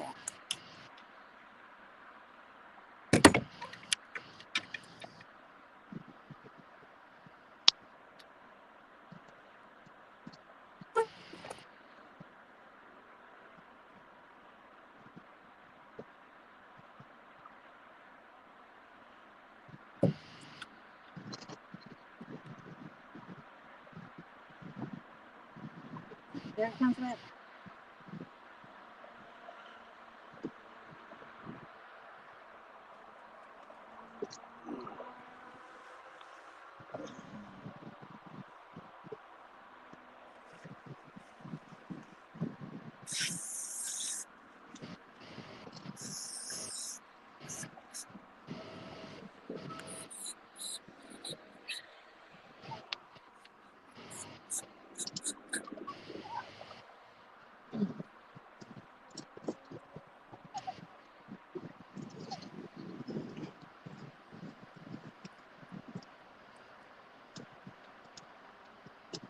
How long we been in here? An hour and 34 minutes.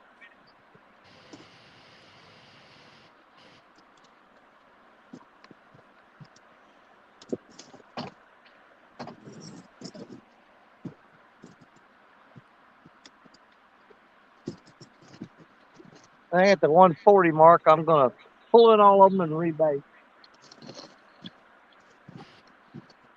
Well, it's awful quiet in here tonight. Are y'all still here? Oh, my bad. Yeah. Sorry. I don't think Stan's in here. Man, I know if y'all fell asleep, everybody just left, and I was the only one left in here. I was too busy gar fishing. Busy catching gar? Sorry, everybody. Well, don't let me mess your game up. I thought everybody left me for a minute. No. We got Okay. 922 crappy barbecue. How many turtles has Danny caught? No turtles, buddy. Annette Morgan. We're doing flatheads and blue cats tonight, buddy. That's right. He's doing it right tonight. 922 barbecue. Steve Romo. He said, "We still here. Get in that bait, Danny. Maybe that's what he said. What? Get in the chat, Danny. That's what he said. Now he just needs a channel cat. Hey, Fletcher Fix. It's not quite with Danny here. That's right. Stonefly? Nope, no turtles. Yeah, see, they're going to have to get used to fishing with me because here's the thing. Whenever the spawn's on and I can't catch catfish, I'll go catch monster turtles to have something to do. But whenever the fish come back, the turtles is off the board, folks. we don't go target turtles when the catfish are biting. Yep. You don't target them, but they target your bait. You know what? In this real fast current in this Mississippi River, they're not that big of a problem. Mm-hmm.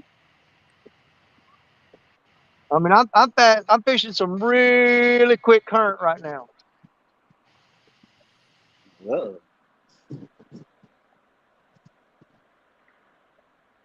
Let's see. Your little brother, who's Fracture Fix, fishing the dream, shared me out. Appreciate that.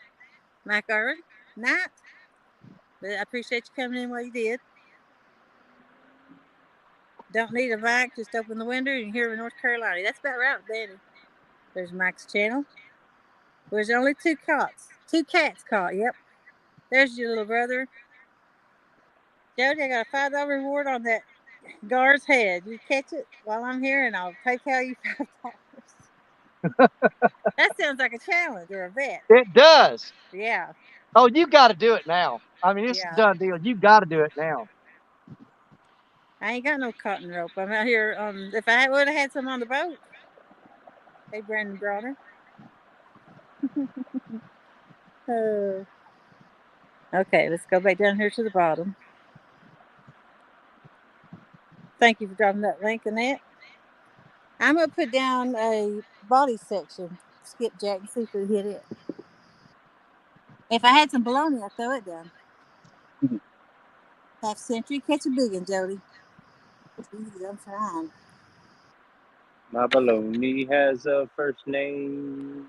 B-O-L-O-G-N-A? No, it's O-S-C-A-R. My bad.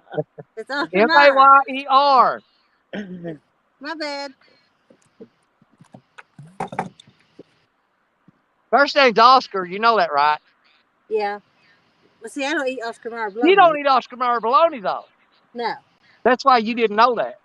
No, I sang that song. I just got to... Well, I know, but I mean, it's not something that you're like, it's not a habitual thing for you because you don't eat Oscar Mayer bologna. No. All right, train bite. Come on. Come on, train bite. Come on, you little garbite. Time is it? 1:38. 1.5 more minutes, and I'm reeling all these up and rebaiting. Because all these rods have been hit. I bet I'm sitting here fishing on credit. I bet you are. I bet I am. Oh, snap. There's that gar right beside it. There's 3 cotton picking otters swimming out right in front of me, too. I think they're stealing my bait. I could reach down and get that gar. Ooh, there's 2 of them. I would advise against that. I want to go on record, but after that, go ahead and do it. We need some action. They look like leopard print in a way.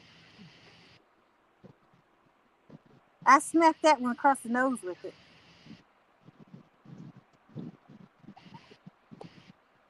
Jody gonna turn it into whoever's got the most stitches at the end of the night wins.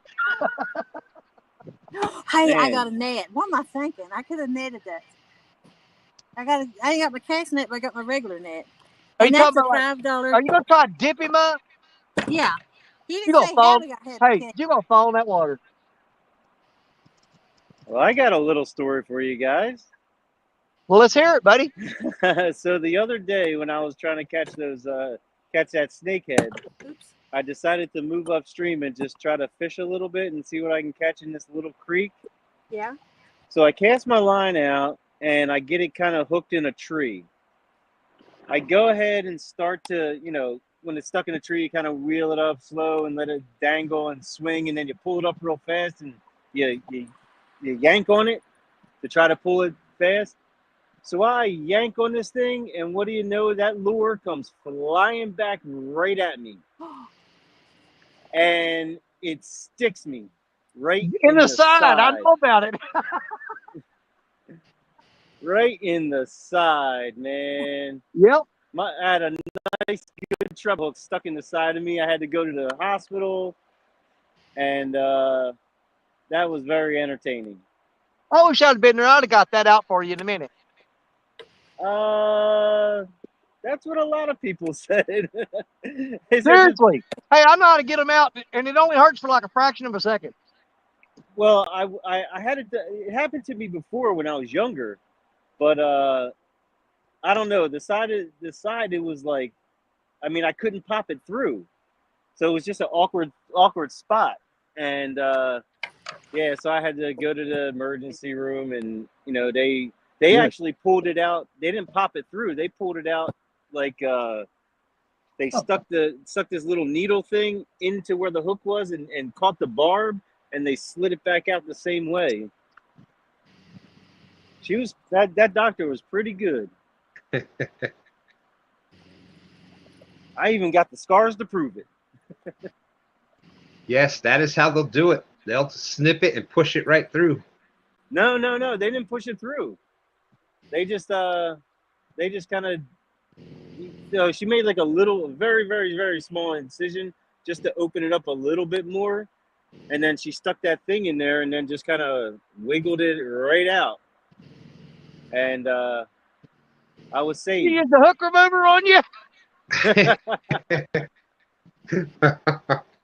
Is it like those red ones you buy at Walmart? Oh, so it was just stuck in. It didn't poke its way back through yet. No, it was embedded. Oh. So yeah, I would have had to take it and pop it back through to cut the barb and then pull it back around. If I was not near a doctor or anything. Yeah. Well, what you do in that situation is you get you a piece of line, and you put a loop around the hook, and you press down with your thumb on the hook, and then jerk away from your body with it. It'll pop it right out. I've done it hundreds of times. Yep. Yeah. Well, Danny, you know, most of us would have stopped after the first or second time, but thanks a lot. But I'm right there with you, brother. I know what you're saying. Yeah, that little make sure it's a good strong line, because otherwise don't use some old monofilament and snap. Oh, the worst one I ever got was I was barefooted in my John boat and stepped on a hook, and it popped all the way through and went out the top of my foot.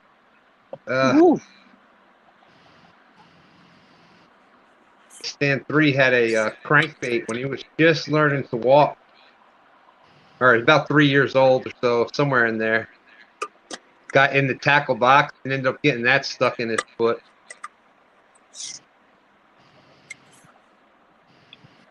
That explains some things. Oh yeah.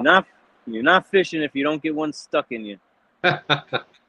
True.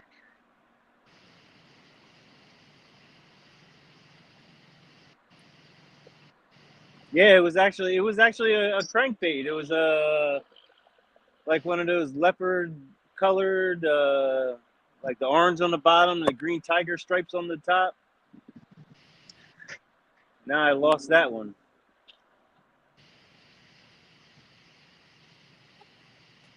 We got Angler DeVille out there. How's it going? Big Skip is out there. Angler DeVille's out there. Hey, Don, what's up, buddy? Crappy Day Fish On says 3 has been hooked ever since. Yeah, that's true. That's right. And Jen said Fire Tiger. Yep. If you got a lake or a river, body water that you fish has yellow perch in it, that fire tiger pattern is pretty hard to beat. Oh yeah. You can use that or the pink and chartreuse or the pink and green. Oh man, rooster tails. Those things are dynamite. Yep, but if you've got the yellow perch, or here in Virginia they call them ring perch. Let's see, I've heard a couple other names for them, but you know, those green with the black stripes down the side, and they got that bright yellow orange. Man, if you've got that in your waters, you get yourself some fire tiger pattern crankbaits, and you are set. Oh, and while I have you guys' attention, I will absolutely, positively, will not be here next Thursday night because early Friday morning I'm backing my truck up, hooking my camper up, and I'm heading to Heber Springs, Arkansas to do some trout fishing all weekend long. Woo! Bring back some bait. You can't use those in Missouri. It's illegal. Oh, yikes. We go down and get them. We go down and catch them. And I actually put them on the smoker and smoke them. And they're pretty good. I like them. A lot of people don't like trout. I do. Trout is absolutely delicious. Yeah, if you prepare it right, it's good. The ones we catch down there, they've got a hatchery. Matter of fact, our campsite is right next to the hatchery where we park our camper at. And they've got rainbows, brown trout, and some other kind of trout. I can't remember what it is. Brook? Could be. You may be right. Brook, and they've also started, if it's stock trout, they've got a hybrid trout now. It's I think they call it a tiger. Yeah, those things they are so aggressive.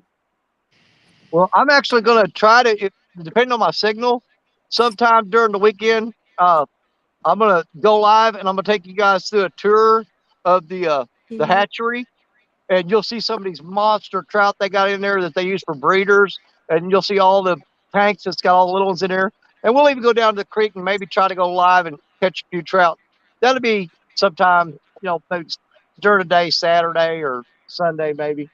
Awesome. Stan 3 worked at a trout hatchery. Well, it was a trout preserve. Yeah. That was the paylakes that we had in New York. This was called Elder Trout Preserve. They raised their own trout, and then they would release them into the ponds, and you would pay to go fishing in there, and you paid per fish. But they raised their own fish. It was preserved raised fish, and that was that was how they did that. So that was cool stuff. And they had a restaurant right there. I'm all for that type of. I got no problem with that. They farm raised fish. They bought them, and that's what they're there for.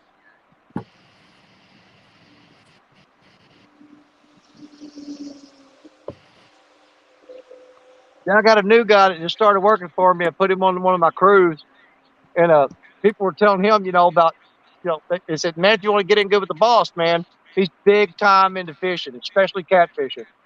And he came up and pulled his phone up. He said, hey, man, I want to show you these fish I caught. It's a 10-pounder and a 12-pounder blue cat. He said, one of them was albino. And I said, man, those were cool. And he goes, yeah, those fish cost me $80-something at the Pay Lake. And I'm like, get out of here. Oh, man.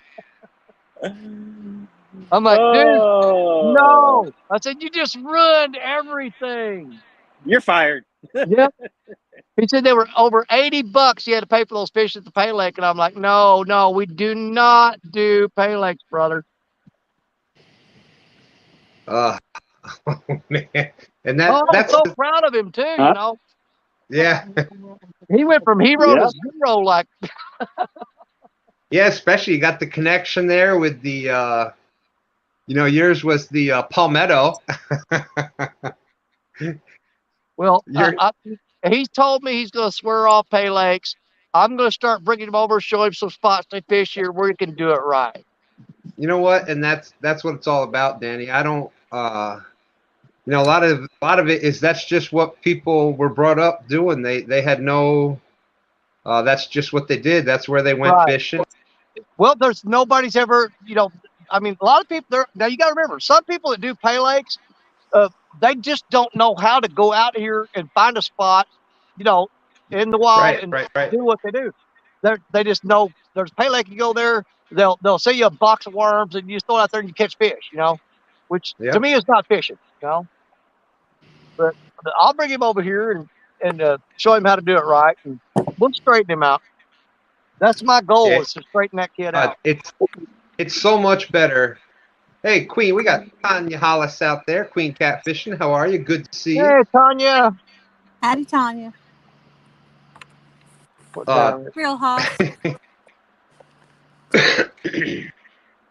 But it's so much. Blake changing these baits. Like you said, Danny, it is. And like I said, I don't fault anybody. I wish that people would take the time and you know, learn the other thing and learn how to go out there and do it. And it's so much more rewarding when you do actually go out there and you find your spot and you pick your bait, especially if you go catch your bait ahead of time. And man, you hook up on that fish that you went out there and earned. It is just that's just the best feeling in the world. Well, you got to figure too. I mean, there's a percentage of people that fish pay lakes. You know, they don't know enough about fishing to go out and do it like you're supposed to. So they fish pay lakes because it's easy. There's a percentage of people that don't know where those fish come from. And I like to believe that if they knew the whole story of how those fish get there and how they're wasted, that they would probably not be, you know, as excited about going to there.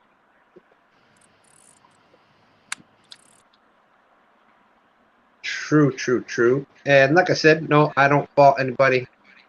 You know, get out there and go fishing. Try to learn what you can, and that's where it's at. But Master Nader said Jody could outfish me even if I was on a pay lake. Oh man, is that a giant tree fixing to wipe out all my rods? Let me look.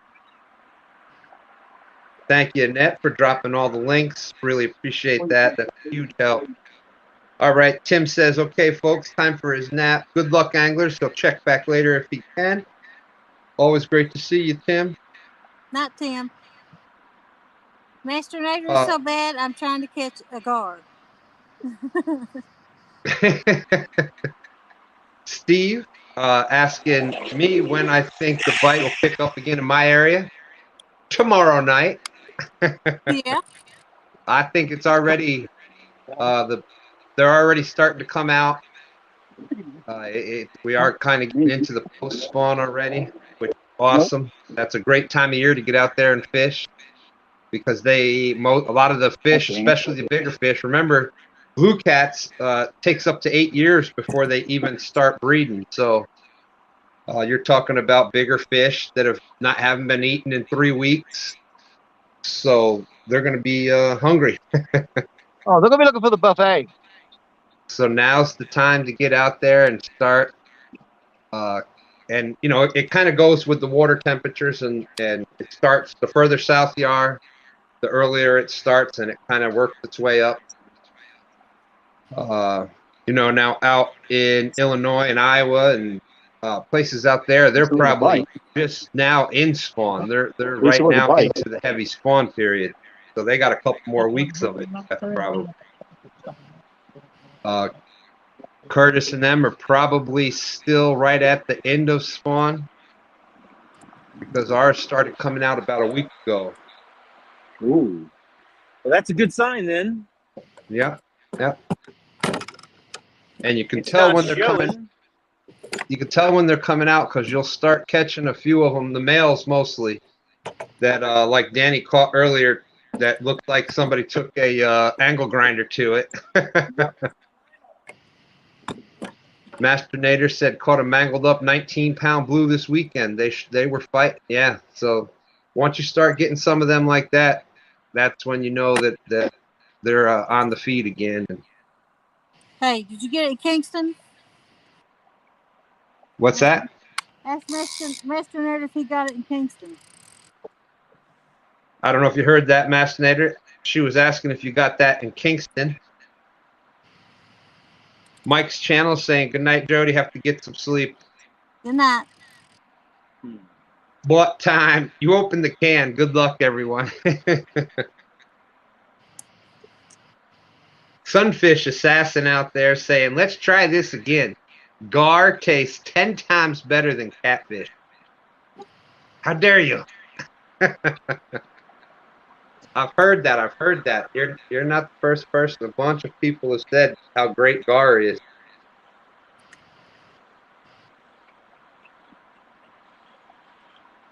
And I would imagine it is. I believe it was even Creel that was saying how good gar is. Oh, they are. They're real good. But you know, you can take any fish and make it taste bad, and you can pretty much take any fish if you know what you're doing and make it taste good. Dang. I mean, you take the best catfish fillets and really mess them up. Yeah. This is true. This is true. There. How can you not be there?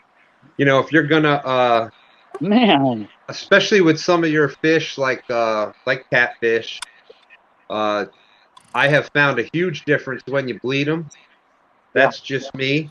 I always, if I'm gonna take some home, I take first of all, I take the smaller ones. Depending on where I'm fishing, like 10 pounds is a big one for me to keep. Most of them will be up to maybe 5 pounds. But I always try to bleed them before I bring them home. Now, Bleed them Steve, out really how do you bleed your catfish? How do you bleed your catfish? I do it. There's 2 ways that I've heard of doing it. You can cut by the tail and put them back in the water on a stringer and just let them swim around. Yep. I take one side of the gills because that's your main artery going through there. So I take one side of the gill and I usually cut the one side. I leave the one side attached and I cut the other side. Yep. I do and the tail. I'll cut the tail off. I'll cut the tail completely off, about an inch from where exactly meat and tail. Yep. Chop that clean off, put them back in the water, and let them swim around. And I don't think they suffer quite as much bleeding out like that. They just they just kind of like if you bled out, you kind of just get sleepy and lay down and Yep. But I'll bleed them out by cutting their tail off. Yeah, that's a great way to do it too, because there's so much blood that comes through the spine. And another good thing about doing that is it's so much cleaner when you clean them. Right. You don't have the blood all over, and that and then you get that all over the meat, and it's hard to get that out of the meat. So, just a little tip there if you are bringing some home to eat. Yep. Chop the tails off, put them on a string, and let them swim around. There you go. But you keep an eye on them because once they die, you want to put those on ice. Ice right away. Yeah, you got it, Danny. A lot of people, they wonder how to tell when a fish is bad. Now, I don't know if this is true for everybody. It's the rule of thumb that I go by. But if the gills turn real, real white, okay, yeah, that fish is pretty much no good. But if you bleed a fish out and throw him on ice, those gills will stay red. Yep. And as long as the gills are real red, especially if they're bright red, that's a good fish. But man, if they're just like really, really white, I don't eat them. That is, we must have been raised by the same people, Danny, because that's exactly what my father always told me. Go by the gills. Once that gills start getting pink and you can see the eye, you can see the difference in the fish. It just gets a cloudy looking and eyes get bad looking. But yep, that is all that is. No matter what fish it is, like you were saying, makes it a whole big difference in the taste. If that fish does pass, get it in some ice, get it cooled down quick, and absolutely, that'll keep it fresh. Stonefly says he used salt water when he can't clean them. You can mix up a slurry, and that's real good for them. Yep, that's an excellent point. Good tips. And it'll actually keep them way colder than just straight ice. Scott Swift is saying he doesn't eat white gill fish either. Nope, sure don't. Brandon, when gills turn white, they're done. Brandon Bronner puts his in salt water. Yeah. Awesome job out there. I always thought Brandon was going to be upstream of me tonight, too. Master Nader said, don't ask, don't tell, Jody. He always fishing in Kingston. Yeah.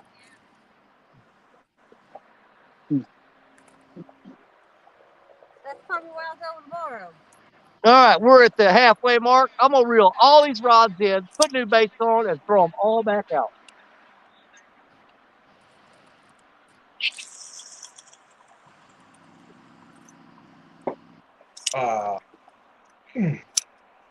Jen, that's a good tip too. He says he's never bled them out, but do cut out the bloodline when I fillet them.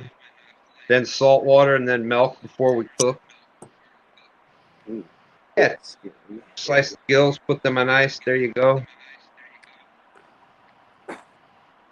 Yep, I recommend one or the other. Like Danny said, cut the tail off, let them swim around, or I cut one half the gill, let them swim around for a little bit, and then get them right on the ice, like Stan said.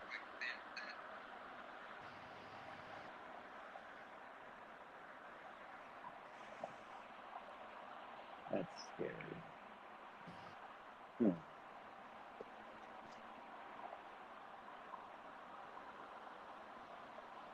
But I recommend just try it one time. Try bleeding some out and not bleeding some out. See if you can tell a difference.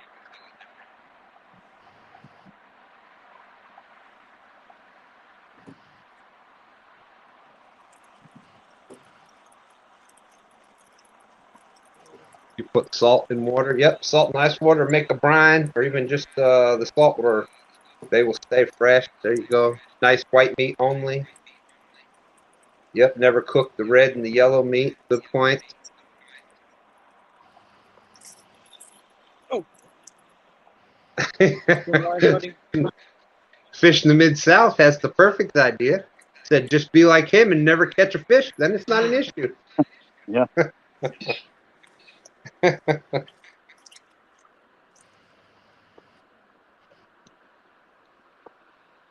Hey, Dave, how's it going? Well, I did miss some time, but what I got, and I'm sure I'll be corrected if I'm wrong, but I've got Danny Stone started it out on fire. He got a 12-pound blue cat and then a 7-pound flathead. So the flatheads here on the Flathead Challenge count for 2 points a pound. So that brought Danny Stone up to that flathead worth 14 points, blue cat worth 12. So Danny Stone is up to 26 points. Cheater.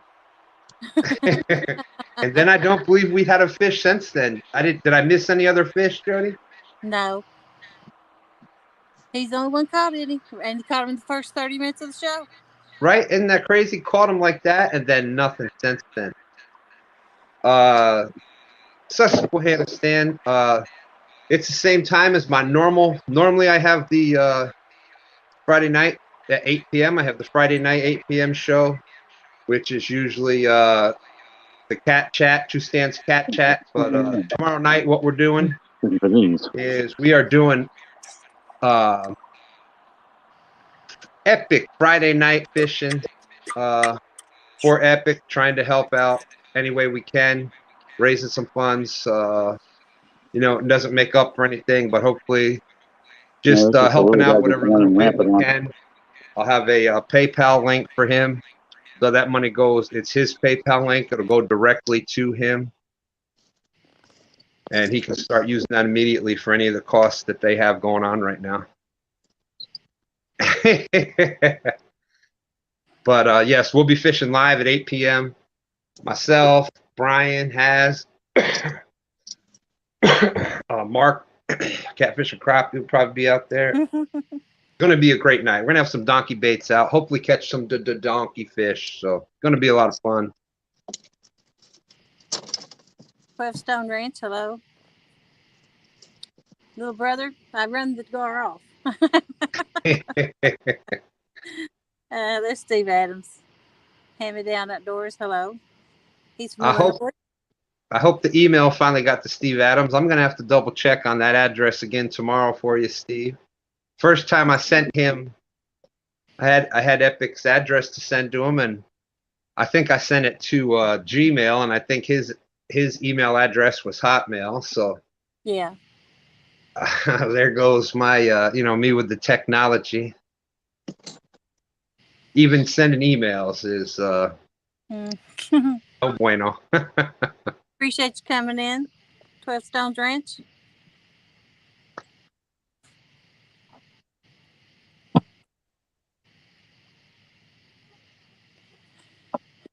I've rebaited some of them and I rethrowed all of them out.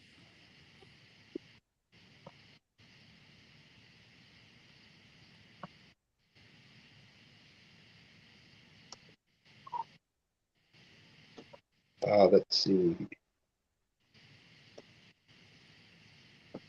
All right, Steve Ransom is checking out. Good night, Steve. Check us tomorrow night. All right, Steve. Thank you, and thank you again for that awesome email you sent me. I really appreciate that. Meant a lot. Thank you. We got 922 Crappie Barbecue. Gotta love that name. I mean, it's got 22 in it, and barbecue. What could be better? And crappie. Yep.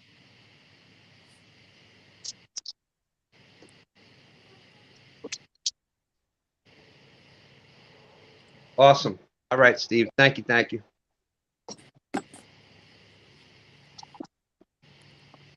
The car's back. It's just a little out my reach.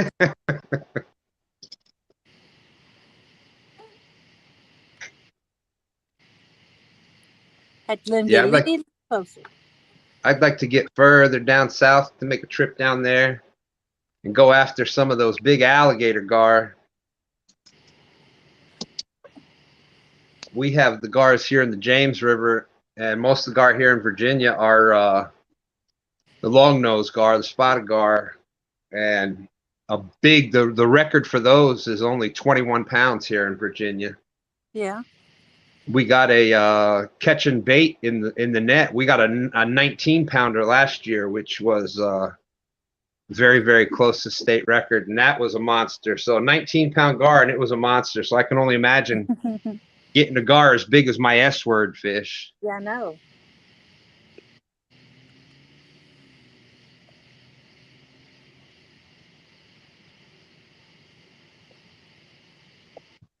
You know, you used to tell that all it was in the chest was sturgeon. So I started that sturgeon feed.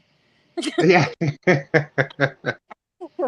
said it had to pay $2 and 22 cents in the super chat. That's right. Every time it came up, that was a lot of channels getting 222 on that.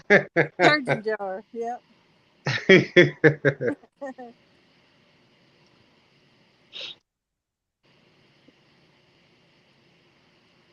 That's right. And Jody had caught the sturgeon last year also.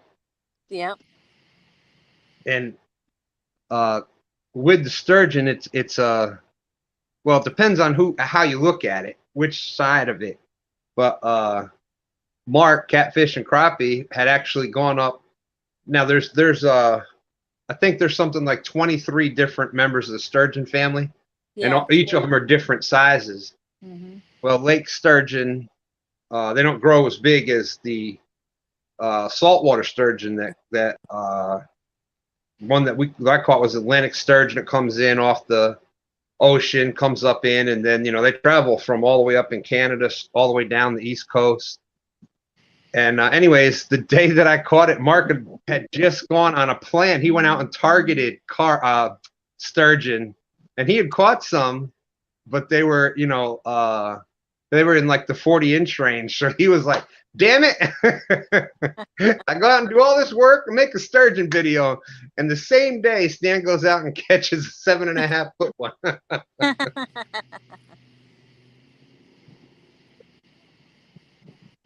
Me and Mark's is almost the same size. So it's like 2 pounds difference, maybe. Steve Adams is saying, there it is, Mississippi State record alligator gar is 327 pounds, 8 foot 5 inches long. Wow. Yeah, it's basically for freshwater fish, you want a chance at catching triple digits like that. 200 pounds, 150 pounds, 200 bigger. It's the sturgeon, and around here you can't target sturgeon. It's a incidental catch because you do fish for them very similar to the way you fish for catfish. But you got like Snake River, who's out there actually target them out in the river out west, and so you got that, and then you got the big alligator gars. Those are your two big freshwater fish. Now, of course, there's a chance of catching that 100-pound blue cat, but come on, kitty. That's right, like reeling in a shark. There you go. Old Creole with another S-word fish out there.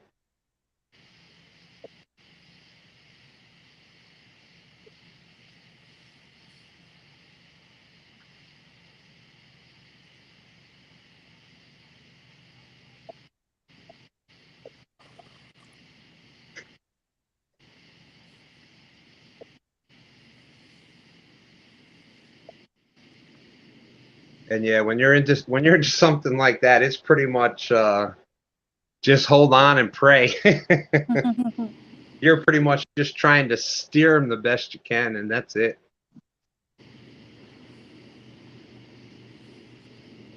Great to see you, Matt. Want to be outdoors is out there.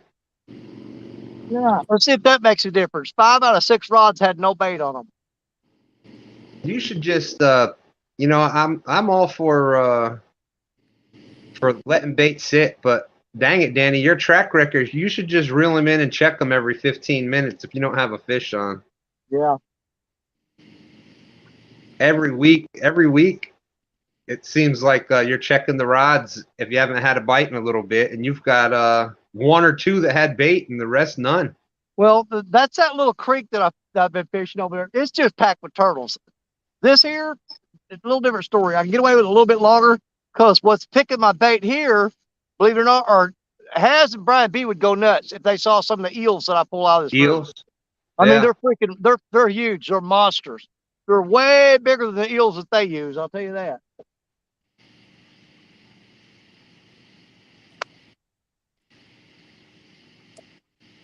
Tanya Hollis saying she caught a 3.5-foot spotted gar a few weeks ago. Awesome, Tanya.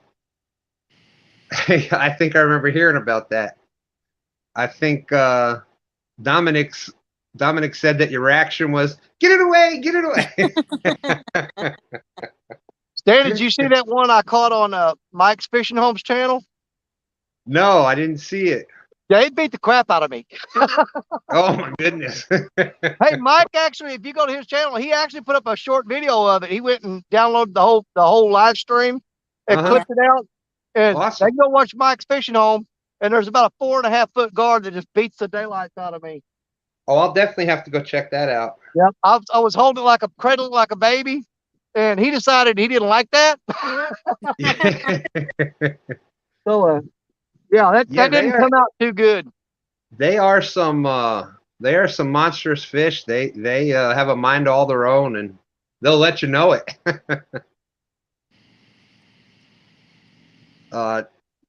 Jen Rasmussen saying we caught some small hammerheads and black tips in Hawaii years ago. Mm. Yeah, real sharks. I'm stinking it up. I've had one bite. Well, Jody just wasn't sure if I was going to make it tonight or not, so she took it easy tonight. She didn't bring any bait with her. I got bait. I even caught bait. Trying to help you out, woman. I ain't in a good spot. I'll just put it like that. Real Hoss. How's it going? How's it going? Stonefly. Yeah, they'll destroy your cast net. They certainly will. They've got some armor on them, that's for sure. Mm-hmm. Oh, you just ain't kidding, buddy.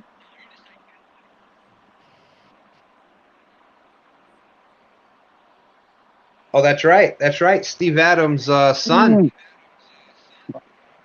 There's something on the. There you go. Steve Adams' son is a doctor, one of the top alligator gar research, if I remember him saying that. And he said, if you guys want to learn a little bit little about alligator gar, Google Dr. Reed Adams. Happens to be his son. Alligator gar research. He's been studying them for years. That is cool, man. That's cool.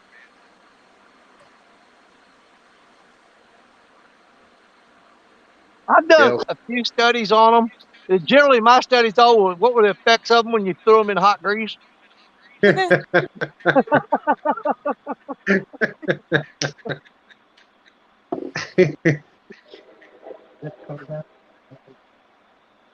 Lance says he grew up in Hawaii. Hooking into the big tiger shark is the real rush. Hey, there's my good friend Old Oak Outdoors. There's Uncle Jeep. There you go, Jody. There's Uncle Jeep with the 222. Hi, Uncle Jeep. And since he did... Oh. Curtis, are we on or stuff? We're on. Fish on. Come on, little bitty flathead. Look what happens. The 222 for the sturgeon story comes up, and we got 2 people with fish on. Who's on? Oh, was that Kurt? I thought I heard Cool Cat saying they were on Bill. also. No, not us. All right, then it's just Curtis. Let's put him on. Hey, Old Oak. I don't know what this thing is, but it feels weird. Looks kind of turtly. It feels kind of turtle-ish. Maybe it's maybe it's a big tiger shark. No. He's a nice size. Has it got any bite to it? I mean, like head shakes or just dead weight? It feels dead weight. But okay. I don't know. He got his net, man. But it hit. Yeah, this is Bill. He was going to take the hook out of me. He's like, I'm just here. What are you being a little baby for? Just rip it out. Here, he's right here. Here, you got to. Real House wants to know if it's Danny's I don't know turtle. what it is. That's right. Watch out, Danny. Curtis may be after those .22 points. The honorary. He is. I guarantee he is. Bless his little heart. You know what that means in the South, don't you? Yeah. Well, bless your heart. It's more than the South. Yeah, down the South, that means something totally different. Oh, hang on.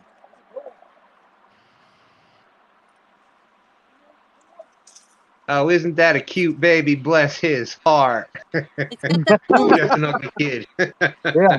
Hey, Ricky. Kid's ugly. Wait. Oh, yeah, baby. Danny. Oh, it's a snakehead. Nah, just kidding. Bowfin. Oh, my gosh. You want to talk about on the spawn. Holy moly. Well, I guess it's a catfish. Oh, yeah, it's a catfish.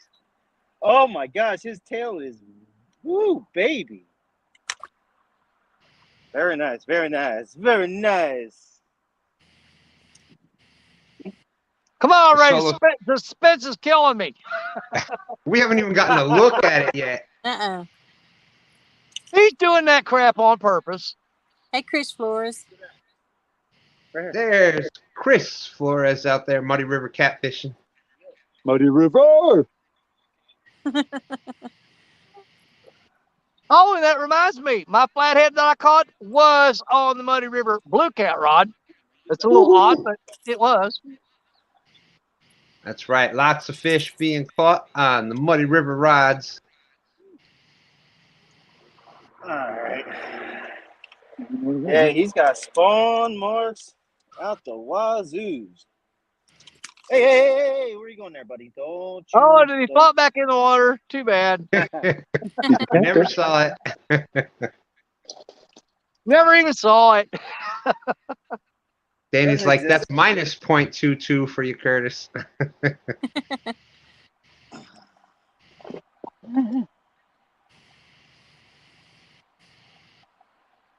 Oh, my goodness. And for the smallest of the day. Nope. Oh, no, that's a nice fish. 15 pounds. I would say maybe a half a pound, this one. No, he just took the lead. He just took the lead. 18-4. 16-2. Yep, he just took the lead. I was pretty close. I can pretty much guess on flatheads. Look at that tail. Yep. Oh my God! Yeah, it looks like you took a razor blade to him. Look at that. Speaking of bleeding out a catfish. Man, that thing's beat up. Yeah, he's got. I mean, he's got marks on the bottom, the 16-2, top. so he gets what, 17 for that times 2. So that puts him in the lead at what, 34? Yep. You got it. Hey, I'm only 8 pounds behind him now. Yeah. That's right. All you need is another little 4-pound flathead, and you got it. Oh, you know it. That's the time. Yeah, look at that right Pose there. real good for it, Curtis, and get you a screenshot. Yeah, your Turn head's it out. sideways. There you go. Right there. Right there. Hold it right there. No, Here, just get back a little bit. Your head's out of the picture. Let me get the let me not get the bloody side. Okay. I can't see your head. Yeah. Scoot back a little bit or squat down. Step back a little further. A little further. There you go.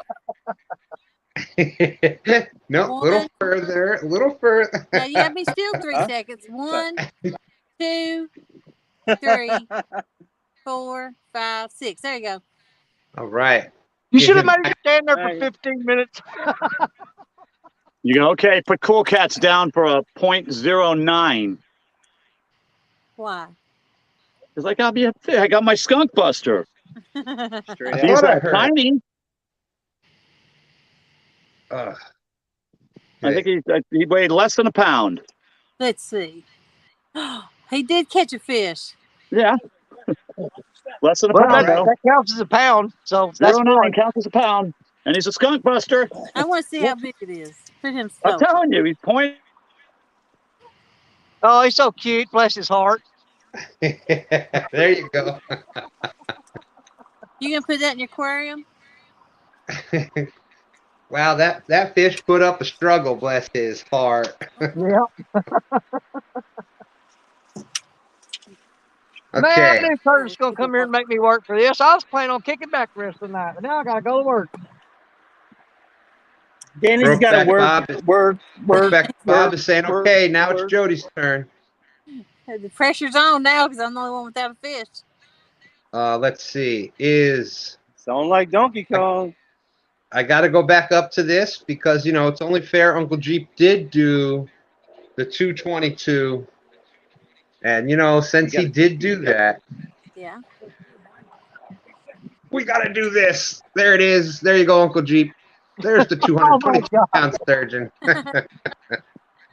Hey, he paid the fee. You got to give him what he wanted. This is true. This is absolutely true. Now he says, now I can go to sleep. Yeah.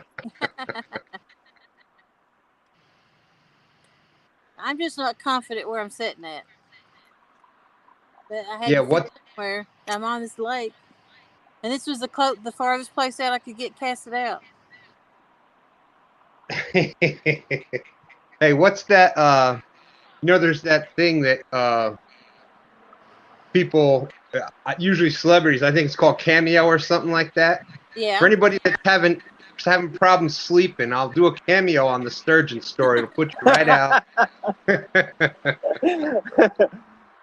Hey, Nighty night. Uncle Jeep says, "Woo." Now I wonder if I should do cut bait or do live. Uh-oh. Thank you for dropping links on that. Huh. Yeah, she's been doing great with that all night. Thank you. That definitely helps out. Because let's face it, the anglers are up here working their butts off. Hey, there's our good friend Mark, catfishing crappie out there. He was probably tired from all that spawn stuff. That's why he didn't fight so much. Yep. Wow. Yeah, give that fish a good 3 weeks to a month. He'll put on a good percentage of his body weight back on. A lot of those marks will be healed up. Fish. Yep. That's nice. Thank you for that. Appreciate that. Yeah, I like him. He's your little brother. He's pretty cool. Yeah. I'm gonna go cut bait. You know, we won't hold it against him that he's Troy's little brother, but I'm only kidding. We like Troy too. Yeah.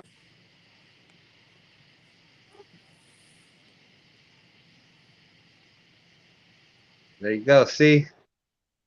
Smart kid right there. I'm wearing my catfish and crappie shirt right now, he says. That's what's wrong. I don't have a hat on. See?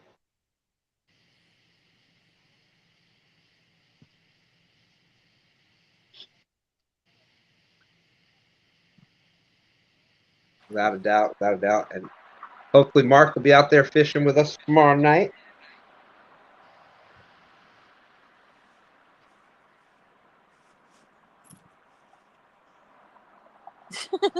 Little brother. That's what little brothers are good for, ain't it? Yeah.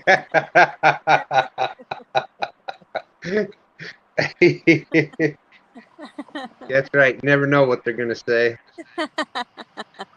Oh.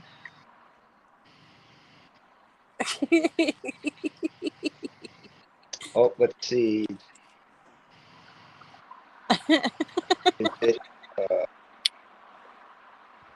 All right.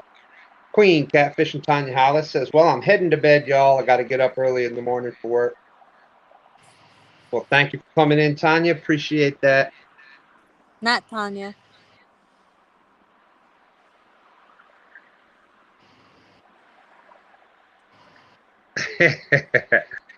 Catfishing Crappie says, I'll be wearing my hat tomorrow for the epic fundraiser tomorrow night. Hey, Don R. How you doing? That's going to be at 8 p.m. on my channel. Oh, this? Don R's out there.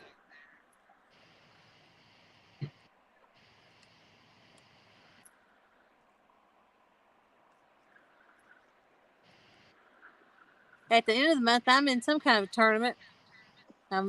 It's a team tournament. I'm on a team with Lyle Stokes and Steve Adams, and then Jeremy's Tournament Cats, Pork Chop, and his brother is on a team, and the other team is Kenneth Powers Takedown, Band 3, and I think Clopman Curtis.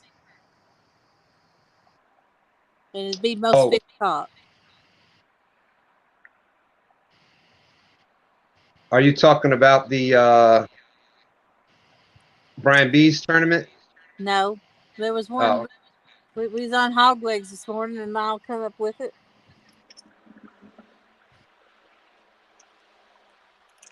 I got Brian B's also, I think, what, on the 23rd, maybe? Brian B's is on the 23rd. When is the hog leg thing? The last day of the month, the 30th, I think. Hey, Chris Davis. So, Stan, what's the score? First of all, Don R., 50th anniversary today. Aw. Happy anniversary. Congrats. 50 years. That's amazing. It is very amazing. My wife and I are only a little bit past that. We're at 32 years. Yeah. Or no. Who's Pork Chop's brother, Pork Roast? I think it's City Fishing. Something like that. So let's see. Here's the score. Curtis just now caught a just off spawn flathead, a 17-pound flathead, which put him up to 34 points. Danny Stone caught a 7-pound flathead, which worth 14, and a 12-pound blue. He's in second at 26 points. Fonz just caught a monster blue cat, bless his heart, at 1 pound, 1 point. Throwed his back out, getting it in. Yeah. And that's the score right now. And I pulled a skunk. That's what we're here for, Flatheads. And Jody's on the bank fishing with 2 rods and a piece of bologna trying to catch gar. With no hook. I got 6 rods out now, but they do me no good. We got Fishing the Dream. George's out there. How's it going? Catfishing Crappie saying, I hope spawn is over by the 23rd. I'd love to be able to get a few flatheads on the boat. Yes, sir. Oh, I hope so. Believe it will be. Well, they're coming off spawn in Pennsylvania already, so. That's right, George. Thank you. Thank you.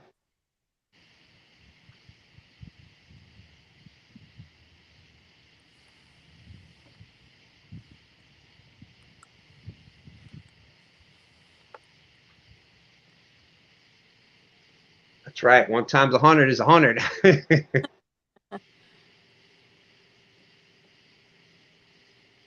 Who's winning? Curtis is right now. Catfishing Curtis. We'll go over that one more quick time here.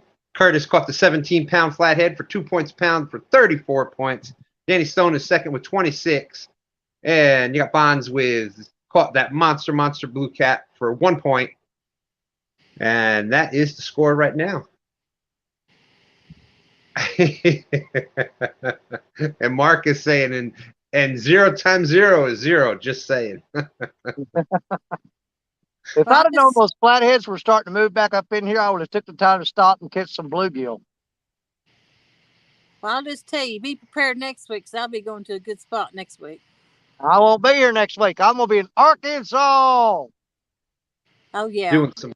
Doing some trout fishing. Yeah, you're going to miss me when I'm gone, too. Yep. There's a scar. Where's my net? You know what, Danny? I just thought of this. They should make a song like that. Yep, they should.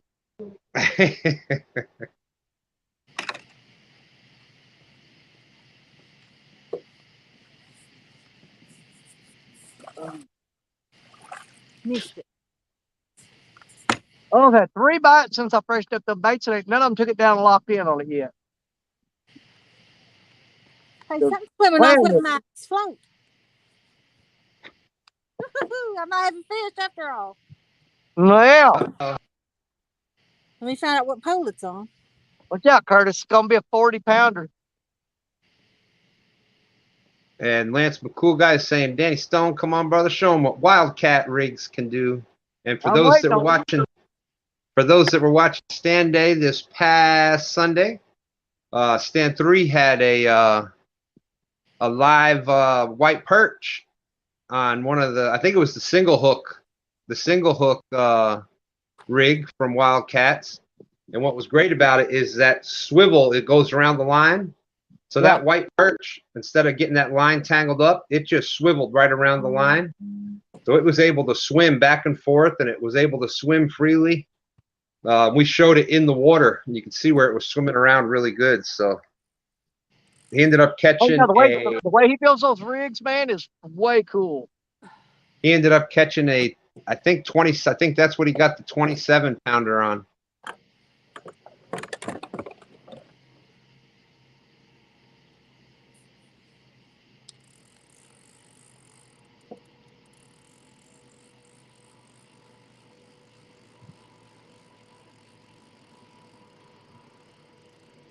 And let's see, on Friday night, he had got was using the Wildcat rig like that and had a live shad on, about a 10-inch live shad. Ended up catching a 20, upper 20s or 30-pounder.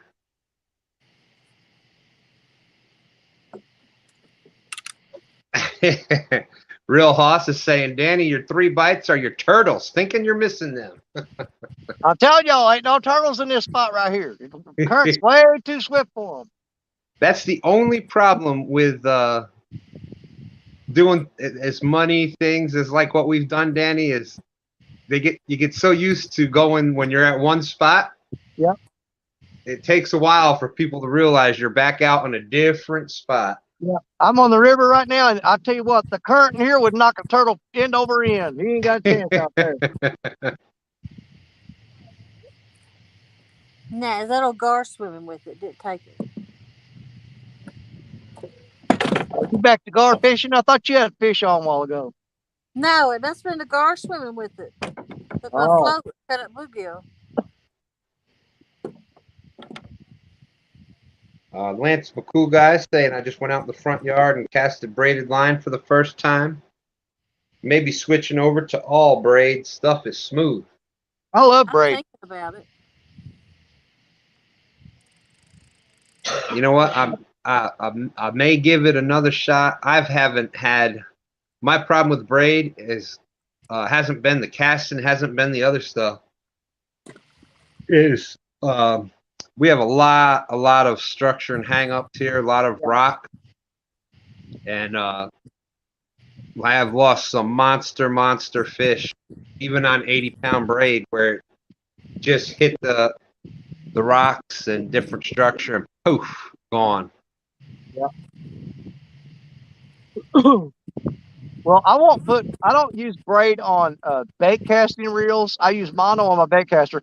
Now on my spin cast reels, I load all of them up with braid.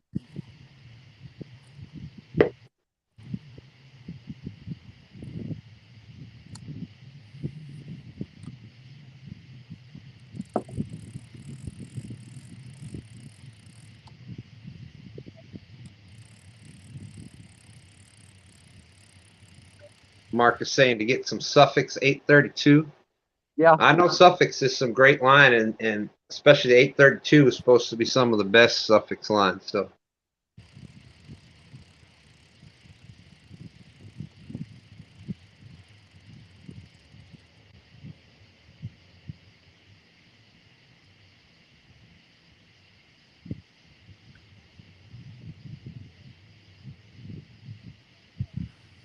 What time? 120-pound braid. What time is it, Stan? It is now 12:38. You know what that means?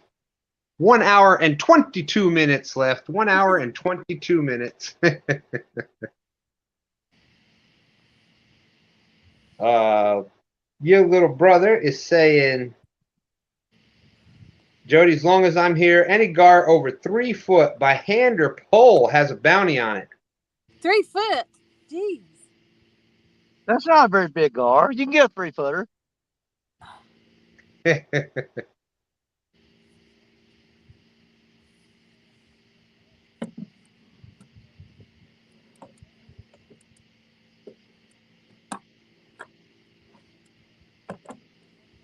Yeah, I hear you, Don. Use a long leader or mono.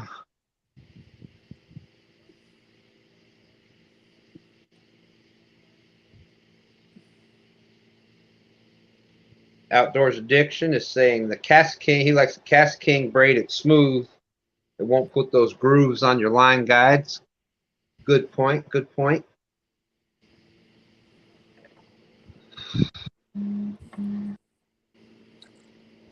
There you go, Mark.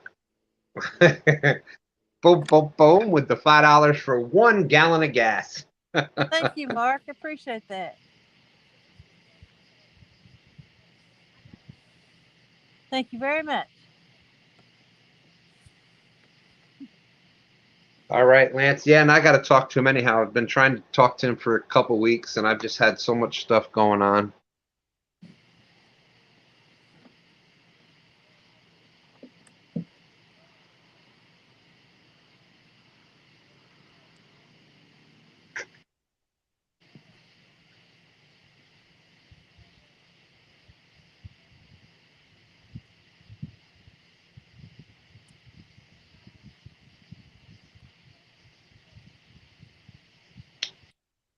Jimmy G's out there. How's it going, Jimmy Geiger? Good to see you.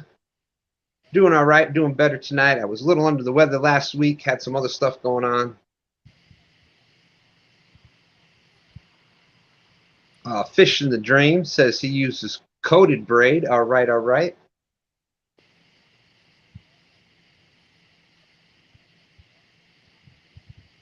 Don R is saying, Lance, that stuff sounds good. And that's what he's talking about right there. I've definitely heard that the multi-strands, when you get up above 8, and now he's even saying 16, so this is true, Uncle Jeep. This is true. 24/7 now.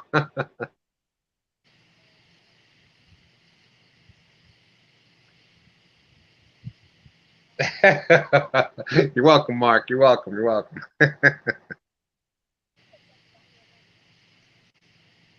I've done this rodeo a time or two before.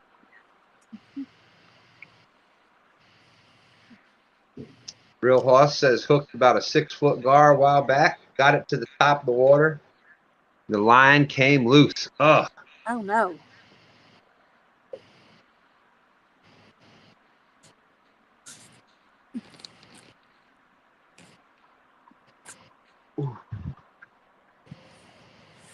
Susquehanna Stan's been fishing nearly 50 years. He started back in the day with Dacron.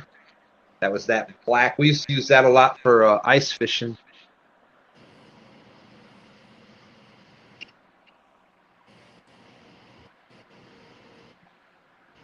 Yeah, and that's the one thing with gar fishing is they've got just an unbelievably hard mouth. So a lot of times you think you're hooked up. Yeah, anytime that we target gar, like if we're going to go out and catch gar and we want to keep them to put them on the smoker or something, we'll take a treble hook and put just like a sliver of bait on one of the hooks, and we'll suspend it below a float and free line it. And when the gar picks it up, you let him run with that float for a long time, and he'll let him swallow that bait. I mean, because if you're going to the gar, you're going to kill him. So let him go ahead and swallow it. You give him about 10 minutes, steady giving him line, and then you close that bail. When that line goes tight, you better hang on if you got a good gar on there. And Danny, have you ever tried the rope jig for gar? No, a bunch of my friends have done them.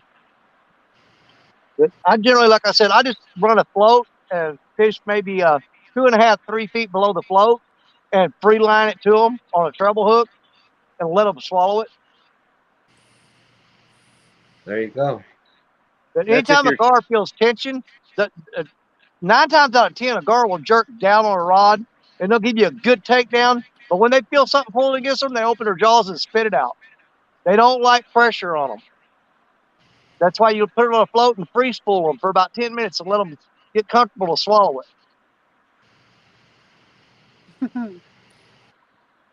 Gars don't even look tasty.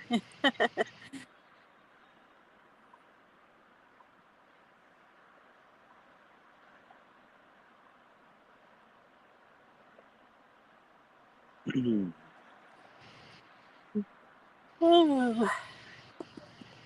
on, fish. You started off 2 fish back to back. You let Curtis come here and get ahead. You guys need to do something. Let's go. No, you told him. You said it, Danny. Yep. I did tell you what was going to happen, but that doesn't mean I got to try to reverse that. But I told you. Didn't I tell you, make the prediction? I told you what was going to happen. See, Curtis was used to winning a lot last year. He did win a lot. He did. You know what? My favorite one, though, is when I think he was in like 2nd place and the time ran out and he reeled up and found out that he had a flathead on there the whole time. Yeah, Jody. Jody beat me. She beat me. Yep. And he had the winning fish on there the whole time and didn't know it. 22 pounder. Yep, I remember that. Sucks for you. Mm-hmm. Because I came out of champ that night. Yeah, you were catching a bunch. Uh-huh. It's fixing to start back for me. Just give me a couple more weeks. I'll be on fire. I believe it. Far, she said. On fire. Hey, far. I'm doing great. Sitting out on the dock of the bay. Can't beat it. Even if I ain't caught a fish, I still had a good time. Mark's going to bed. He's got to go night-night. These bottles going to get cold if you don't hit the bed. I'll pay for that one. Well, if nothing else happens, I got a taste of being out in the lead tonight, which is something I ain't got in a long time, and I'm perfectly happy with that. Yeah. Hey, half century. Mark, go night. Man, I can't believe how clear of a night it is. The stars are out so bright. There's a nice little breeze blowing. Yeah.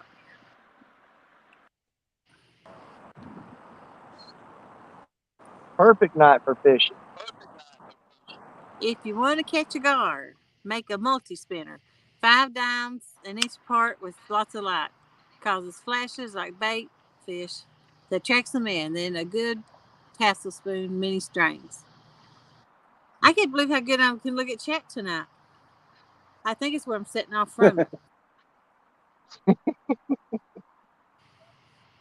Usually the stars at night are big and bright.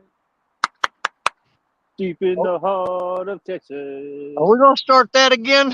Might as well. What do you want to sing? Now, Danny can really sing. I think we lost about 6 viewers last time we did that.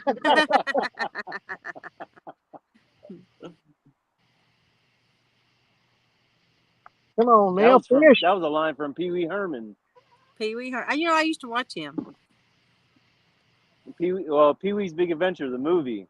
Yeah. He was down in Texas, and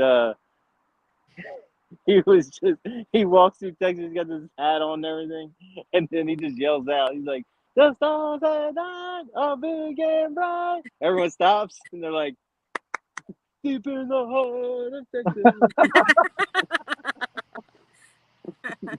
Now, Jody probably used to watch Pee Wee's Playhouse on Saturday mornings.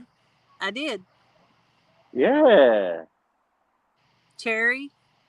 And he was Remember how that starts screaming every time they said the word of the day? Yeah. He was like a modern day Mr. Rogers. He was a freak. He was funny though. He was. I used to watch him. I thought he was a hoot. But I like stupid, funny stuff. The word of the day is flathead.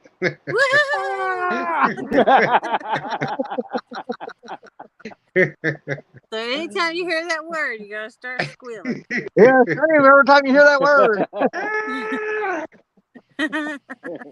Oh, this show has got turned down the stupid road tonight.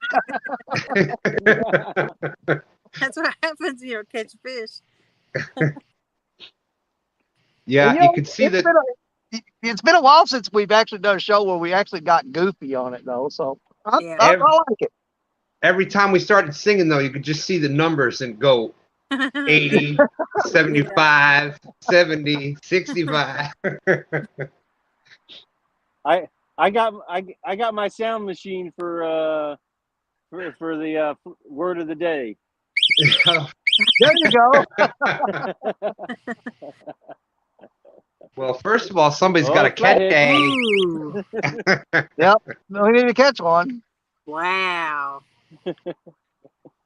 Could bring it on, Don R. I look forward to it. Nah. Oh, is Don coming after you? He's going to play after 4th of July. He said he's ready to take us all on. Not me, all of us on. Oh, that's right. Take you all on. Yep. Well, yep. Give me another week, 2 weeks, and yeah, I'll be ready. I hate to make Don R cry, but I guess I can. Oh, it won't bother me at all. If he wants it that bad, I guess I will. Wait, didn't I? Wasn't Don R on my? No, was that yeah Don R. He was on my on the rustic tournament. Yep. Yeah. Or no, was that down over? I think it was. Yeah, Yeah, I think he was. I'm pretty sure he was. yeah. Yeah, he I was on was, there. you know, It was you, Don once I R, started, and I didn't look. I can't remember who the third person was. Daryl. There. Daryl's on it too. Yep. And Catfish Viking. Well, no, he was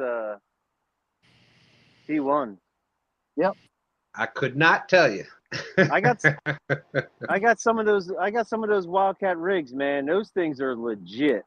Yeah, they are. Like, man, I looked at them things. I mean, we're talking circle hooks that are the size of my hand. I don't know what to do with them. If you fish in waters that has fish, you fish with them. Yeah. They're 10-aughts. They're 10-aught hooks. Well, they're perfect size. Those things were ginormous. Oh no, dude! He sent me some 16-aught hooks. I was like, what am I going to catch with this? A shark? That's what I'm doing. Like, Mine. I mean, I got some 16-aughts that's going to Florida. Don says inch for inch. But I really do like the way he does the crimping, like crimping stuff instead of tying knots. That's really sweet. Have you watched the video where he pulls the car with one of his rigs? No, I'm going to try it with the one that I got. It's got a 300-pound something or other. Yeah. He took the 300-pound leader with the hook, put the hook on the bumper of his wife's car, and had her put it neutral, and pulled the car across the parking lot. And then he took the snap swivel on one of his leaders and had his wife put on a backpack and hooked the swivel into the backpack and drug his wife around the house. What? He's actually got videos of doing that. There you go. This is some John Madden some John Madden knowledge right there. Yeah. Now, if you're fishing waters with fish, be careful because you might just catch a fish. That's right. Yeah. I agree. That's wisdom beyond your years, little brother. He's probably the best commentator ever. Yeah, I still remember. I used to love watching him. Now, the ones that's going to win the game is the team that scores the most points. Well, thank you, John. I appreciate those scripts of. Now, if this team right here manages to punch the ball through the line and into the end zone, they're going to score a touchdown. All right, John. Thank you.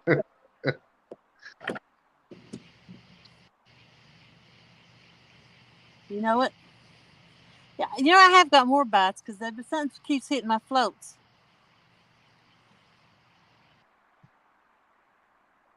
Oh, you're floating stuff? Yeah, it must be a gar swimming with them.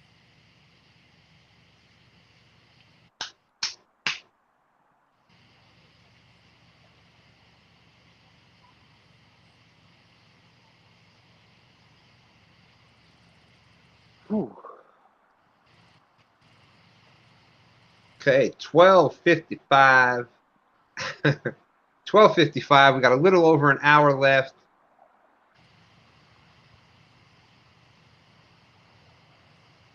$70 awesome people in there watching.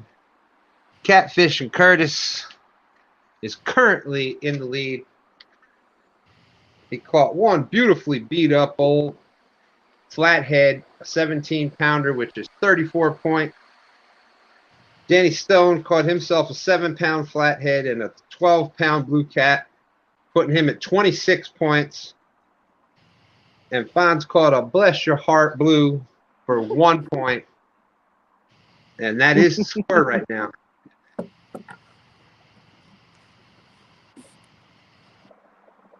Tony Harrison is out there. Hey, Tony.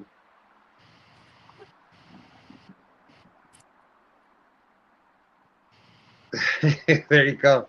Fish in the Mid-South that says if Jody gets more points than anyone else, she's got a real fighting chance to win. John Madden.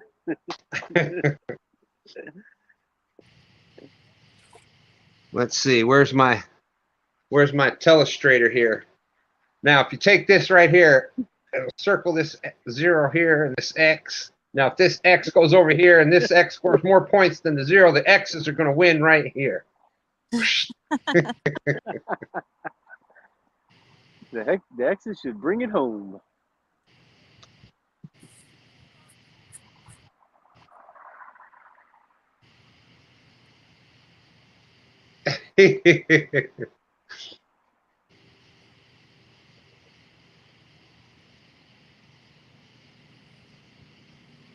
Ooh, something jumped.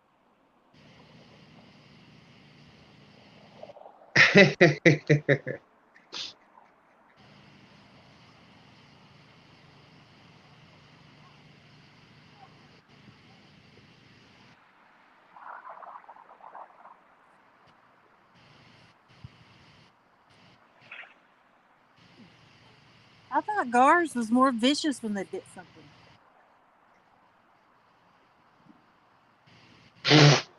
Your little brother's giving you a tip right there. Let's see.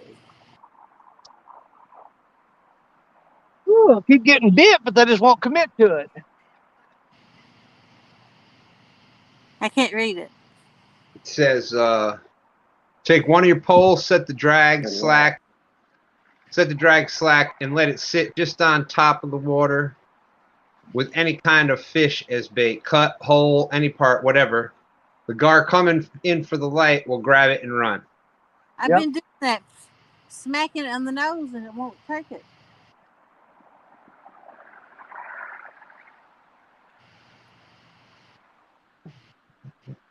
Being a baby.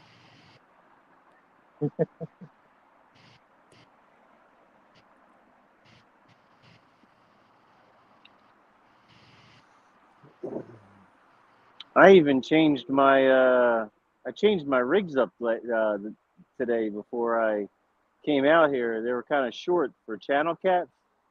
Yeah. So I changed the leaders and made them longer. I think that did the trick.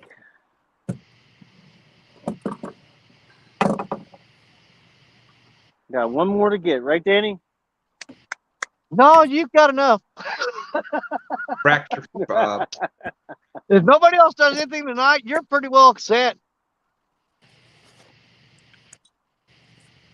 That's true. Fracture Fix says that the needle nose, long nose, spotted gar, whatever you want to call them, are hard to hook because most catfish hooks, the gap is wider than the bill. That's a good point.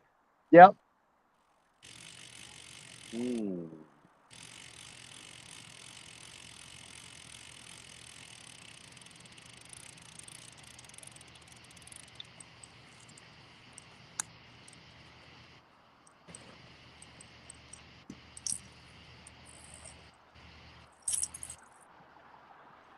So do you think bigger flatheads stay on spawn longer, or they all stay about the same time frame?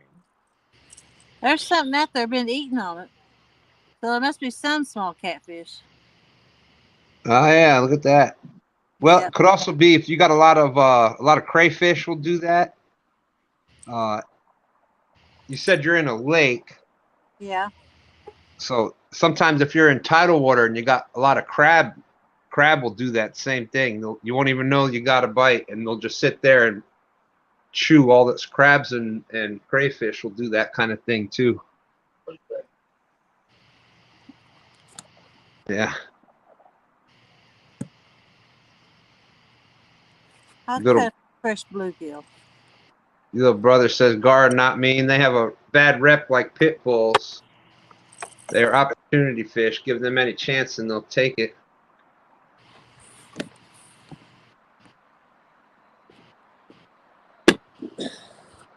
Hey, that one's still alive. So should I use a live or a dead one for the gar? Live one? Dead. A dead one? I'm gonna see what little brother. Sure. I'm taking his advice. Little brother, do I use a live bluegill or a dead one? I can't read it. He said before it didn't matter live or whole or cut.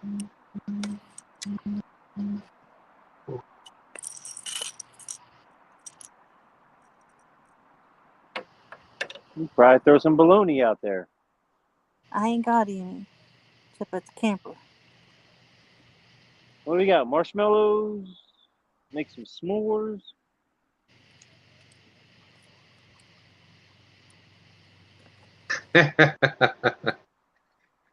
G-Style Fishing says tip on catching gar.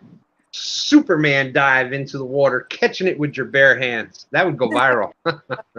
Yeah. Jeez. I might give that a try.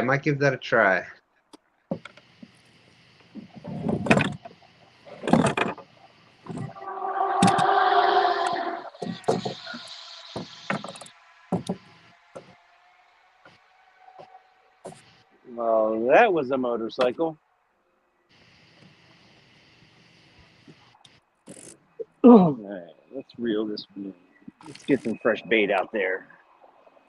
One of the biggest mistakes that people make with gar is they're so worried about the teeth that they'll grab it behind the head, and what they don't realize that the gill plates on a gar are like a razor blade, and they will slice you wide open when they shake their head.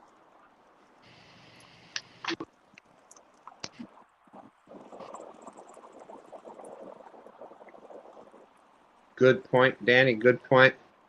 I've been cut by many gar grabbing them like that. We got talking about the gar and somebody that asked the question.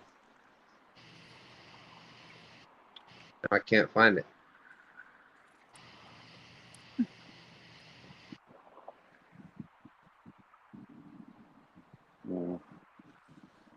Anyway, somebody was asking the question about the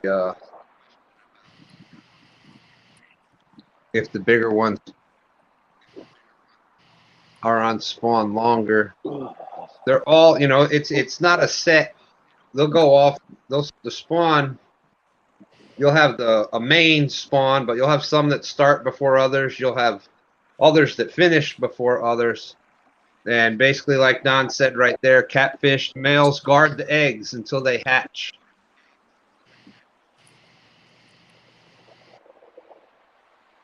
Then they start getting back out there and doing some feeding. Well,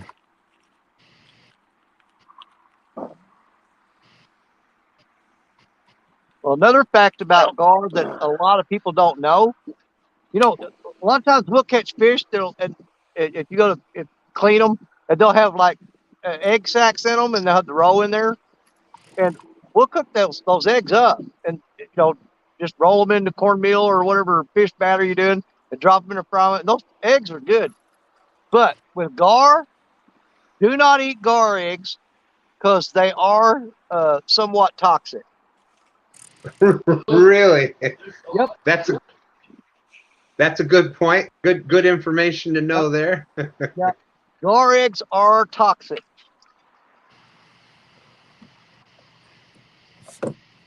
And if you do clean fish, egg sacs are awesome bait. I know for trout, it's really great bait. But even for other fish like catfish and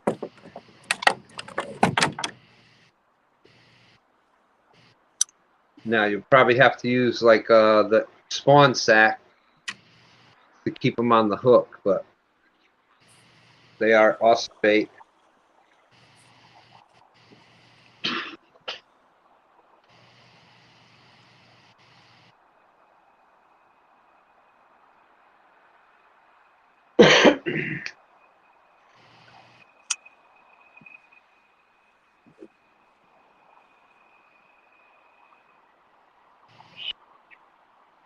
Says gar eggs will make you sick. 3 ounces can kill a person.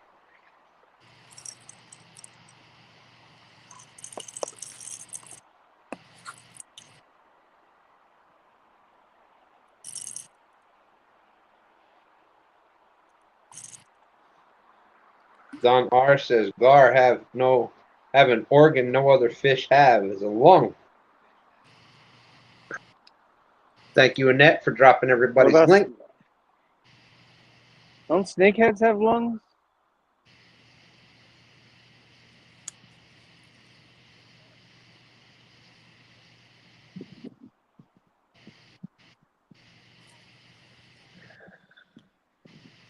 Hey, there's Keith, father and daughter's catfishing.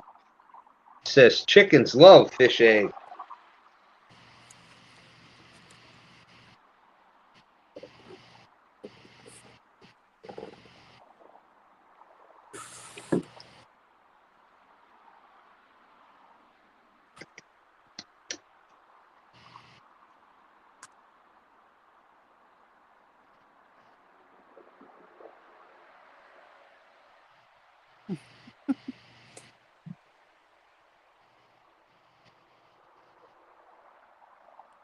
Little over 50 minutes left. Just enough time to catch one more. Yep.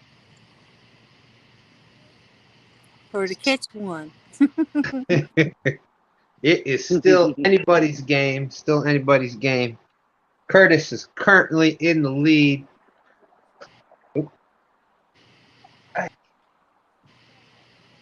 I got to check my stand pad. Yeah.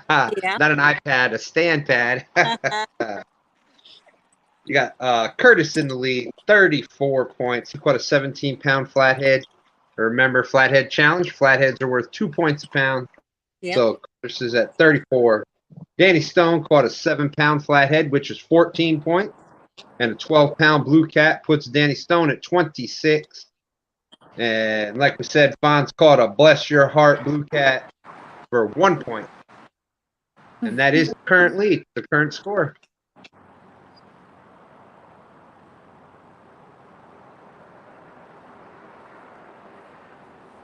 And that's what they were so worried about snakehead for, is because they can actually breathe air for quite a while.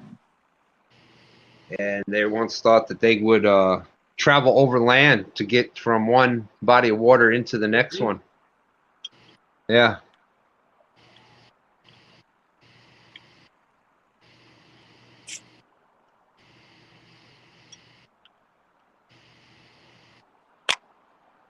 I know that's happened here in the Rappahannock River, where there's been some landlocked ponds and whatnot that snakeheads have made their way into that are close to the river.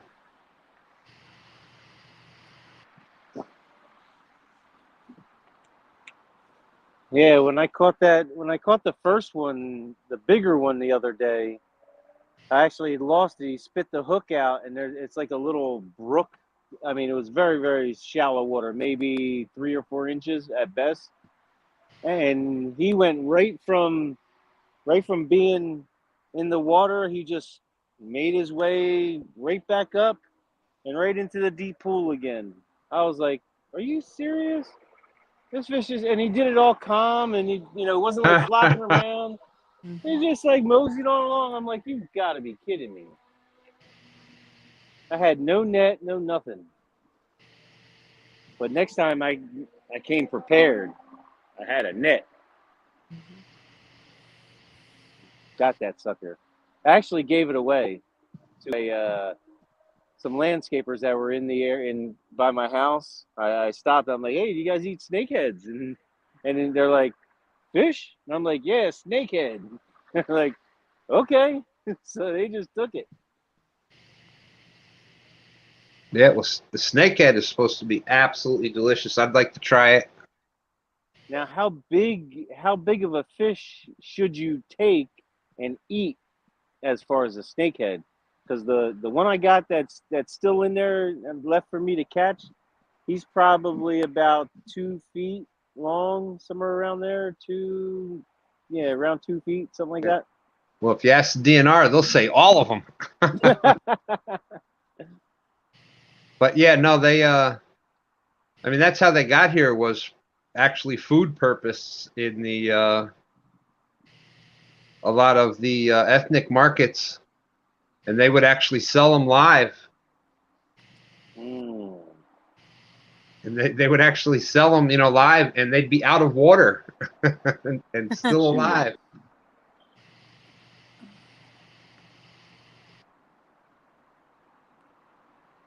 Don R says sturgeon and paddlefish. Oop. Now that's a big fish. There's paddlefish. Sturgeon and paddlefish. Fossils. Sturgeon and paddlefish fossils date back 200 million years. Let's see. Didn't pop up on there. Your little brother says that he studied fish and he's bred betas. And snakeheads are longfish. Catfish can absorb more oxygen from the air like a longfish. That's why they live longer out of water. There you go. And they also can live in, that's why you get a lot of bullheads from stagnant water, is they can get more air, more oxygen from even the nastier water. Real House caught me. Cali King 916, how you doing? Hey, Cali King.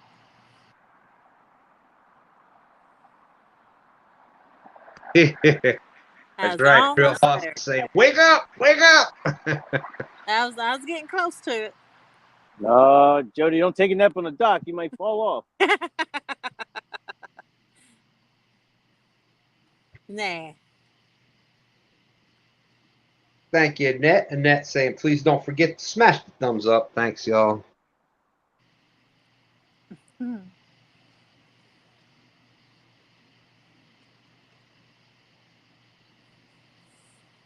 right, come on, fish. We need one more.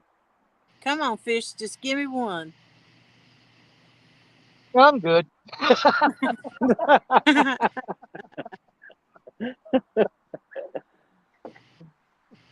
How's your back holding up, Danny? It's a little stiff, but I'm not in any pain. It's just really tight. But I'm getting good enough bites that they keep making me get up out of the chair, but I'm about ready to just sit here and wait. Because I've got 2 rods right now, and Betty's one of them. The tip keeps going down real hard, and it'll pop straight back up. I wanted to go down and stay down like that Muddy River rod did with that flathead.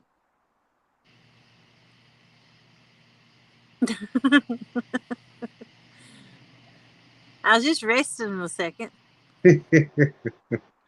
Look, she did. Close her eye. Yeah. No, actually, it was just squinting like this to read better. That's all. Yeah. Usually I do this. Yeah.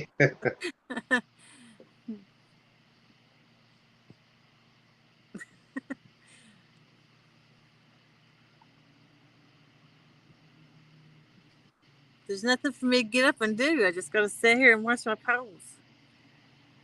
There he is. Called fishing. There's Lyle out there, Panfish Nation. Hey, Lyle. Every Thursday night, 9 p.m. Eastern, just before the Flathead Challenge. Yep. So go on over there and check out Panfish Nation. So my buddy Bill, he just picked up a Penn Fierce? Yeah. Or Penn Pursuit. He's got a Penn Pursuit spinning reel now. He's in love with it. Mm-hmm. Good reel. It's a good reel. I like Penn reels. He's like, it casts so nice.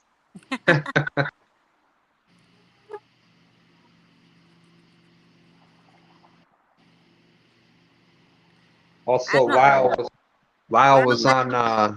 Oh, I'm sorry. Go ahead. I was telling Lyle I hadn't caught anything. I was down to trying to catch a gar. Let's see. Since we've had some new people come in, we have Curtis caught a 17-pound flathead, so that's 34 points. Danny Stone caught a 7-pound flathead and a 12-pound blue cat for 26 points. Fonz has did manage to catch a blue cat for 1 point. And that is the score right now. And Jody's been trying to track after that gar that's been coming around. There's 2 or 3 of them. I know I've seen 2 at a time. Oh, yeah, they never travel alone. We got Valerie out there. Great to see you, Valerie. Jesse, Outdoors Addictions out there. How's it going, Jesse?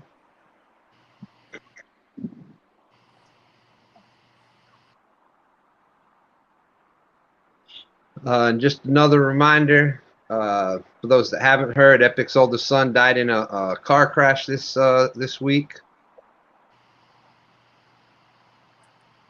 And we're doing a benefit tournament, or not a tournament, but a benefit fishing night tomorrow night. During my normal 8 o'clock show, we're going to do epic Friday night fishing. Have some donkey baits out there. Mark's going to be out fishing with us, Haz and Brian. So we'll have a bunch of us out fishing live. Yeah, I want to see how that Potomac is with that spawn.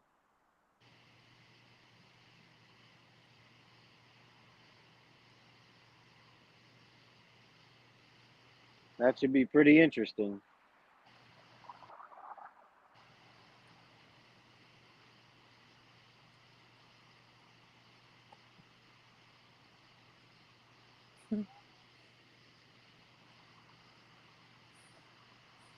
I'm trying to get that gar.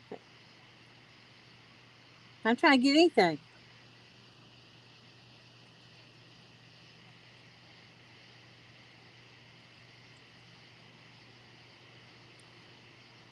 There's B3 Custom. How's it going, Van? Bam. Van the man.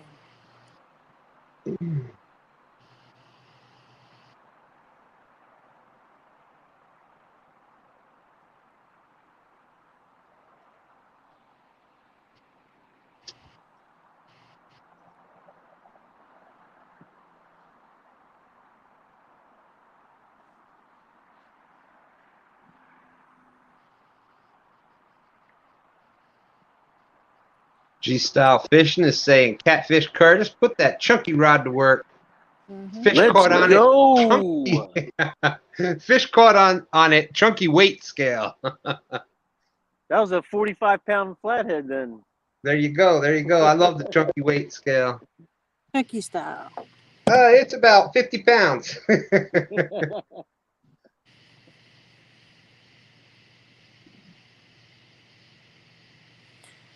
Yep. We will be. I am setting up the link as soon as I get, probably tonight or early tomorrow morning. Brian B had sent me the link. And in order to do the show on Thursday nights, I have to sign off of my StreamYard, and I'm on Jody's. So I haven't been able to work on that yet today. But we're getting the, that'll be all set up. So that reminder will be out there. But 8 p.m. Eastern. Going to be a good time. Going to be a lot of fun. Hopefully some donkey fish will be caught. But the most important thing is we're trying to raise a little money. And just some good, positive prayers for Epic and his family.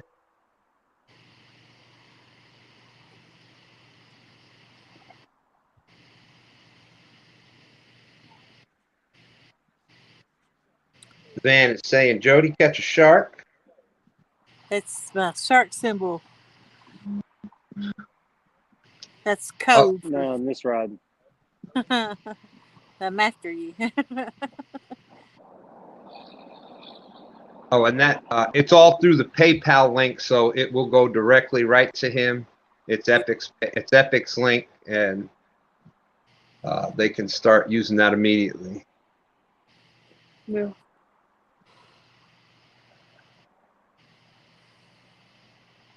And then they get the whole 100% of it. The bad thing with super chats, for people that don't know, super chats, it takes an entire month. It takes an entire month from when the whole month is caught up and it gets paid the following month. This is a heavy action rod. This is a heavy action rod.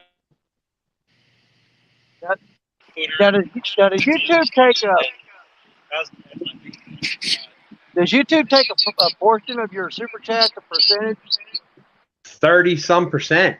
Yeah, I thought it was either 30 or 40% they take.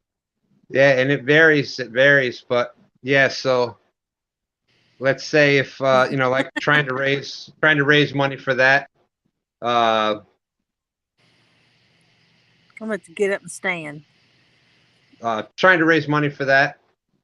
If let's say $100 is donated, it will break down to about $60-something that would actually, and then it doesn't get paid out for about a month. Yeah. It's the 20-something of the following month before it actually gets paid out to the channel. That's kind of like a little savings deal, though. You can't spend money that somebody else is holding for you. You know what I mean? There you go. There you go.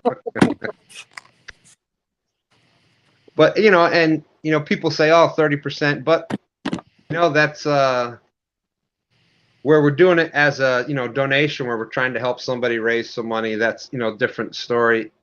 But normally, it's YouTube's platform. They're the one that puts this stuff out.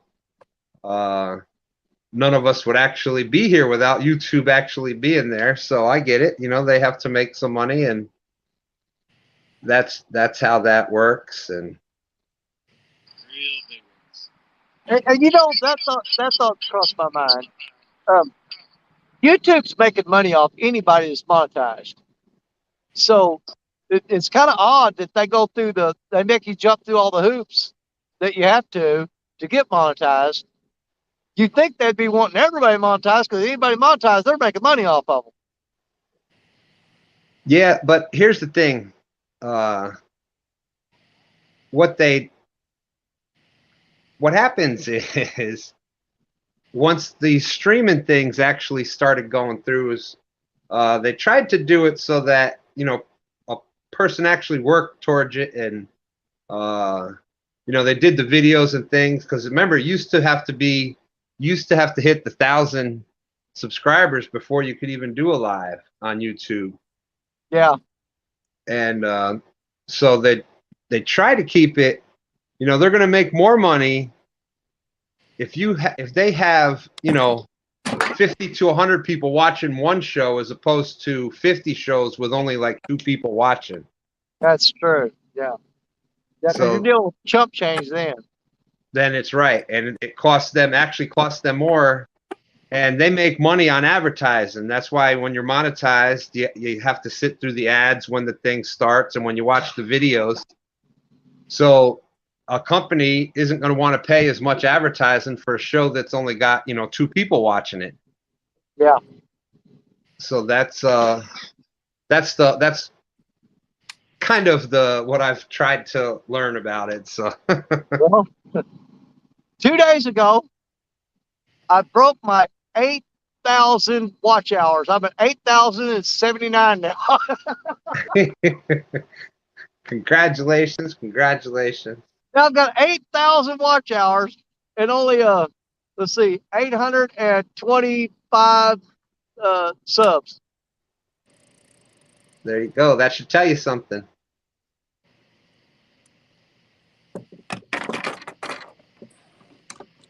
That people actually watch your stuff, Danny.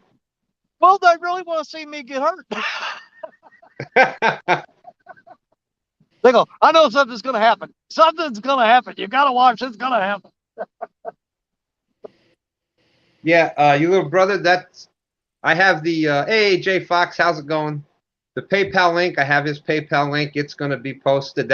I'm not even going to have super chats on tomorrow night. I want absolutely nothing from it. Everything is going to go just through his PayPal directly to his family. So I won't even have super chats on tomorrow if I'm able to set it up right.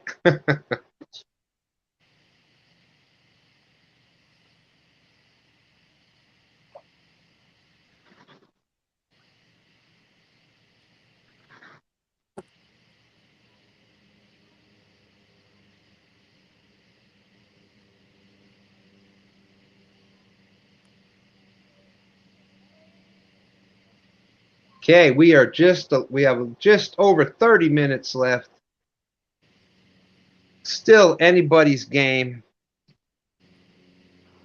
All right, I'm going to put fresh bait on my star player. Black Betty's going to get reloaded. So I'm putting all my cards on her right now.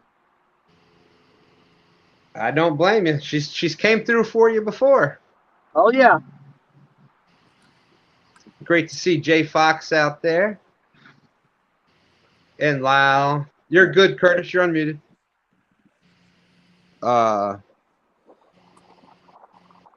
Lyle also was on, did a great job on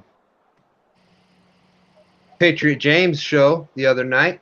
Or actually, when was that? Last week. Thought that was an awesome, awesome show. Topic near and dear to my heart.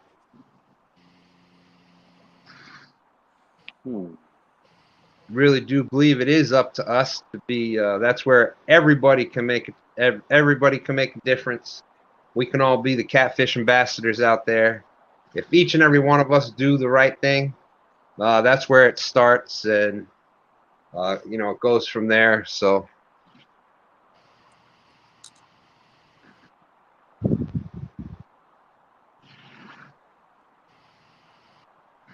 That's right. That's right, little brother. That's what family's all about.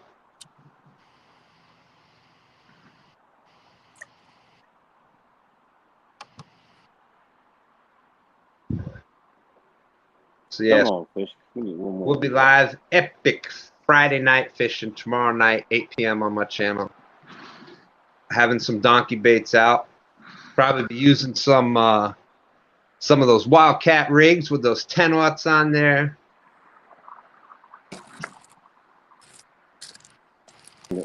The shark hooks. Lyle, I can send you the link. I can whatever. That would be awesome. Lyle's coming up. He definitely wants to help out with the show tomorrow night. Oh, I thought he was coming up tonight.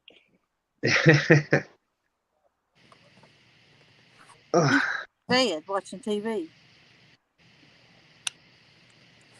If I was guessing, that's what a lot of people do. They put it on your big screen. Well, I do. Ain't it you? Yeah, I'm usually either watching on the phone or the. This is about as technology as I get. My little tablet here. Yeah. When I got to keep track of information, I use my stand pad.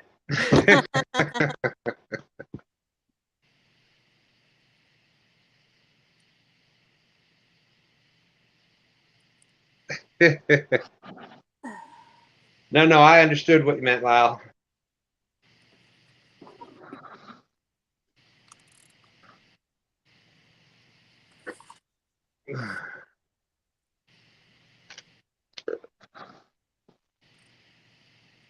All right, awesome, little brother.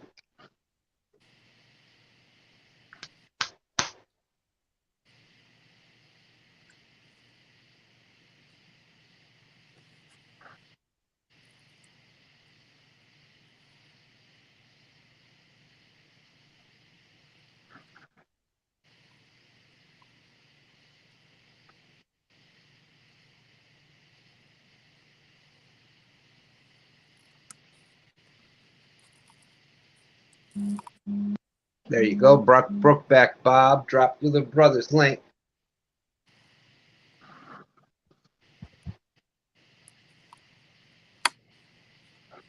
Oh.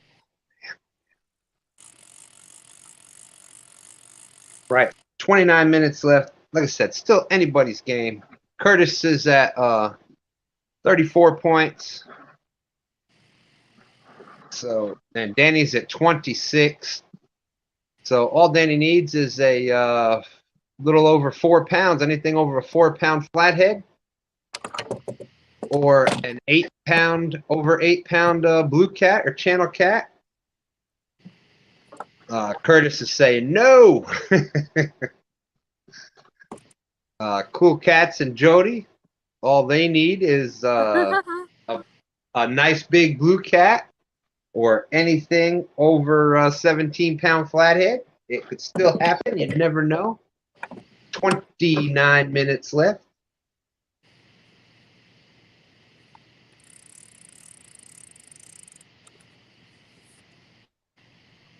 Blue Line Adventures out there. Bacon Jim, how's it going? Good to see you. Blue Line fished a lot of these last year when it was just getting going. Hey, and who was the other one? Has anybody heard from Luther at all? I've not heard from Luther in a long time. He was another one out there every, even in the cold, out there every Thursday night. Cowboy Luther. Cowboy Luther, yep. Hope he's doing all right. And then Mike's CFF Fishing Home. There you go. Yep. Mike's Fishing Home was out there in all kinds of weather. Yep.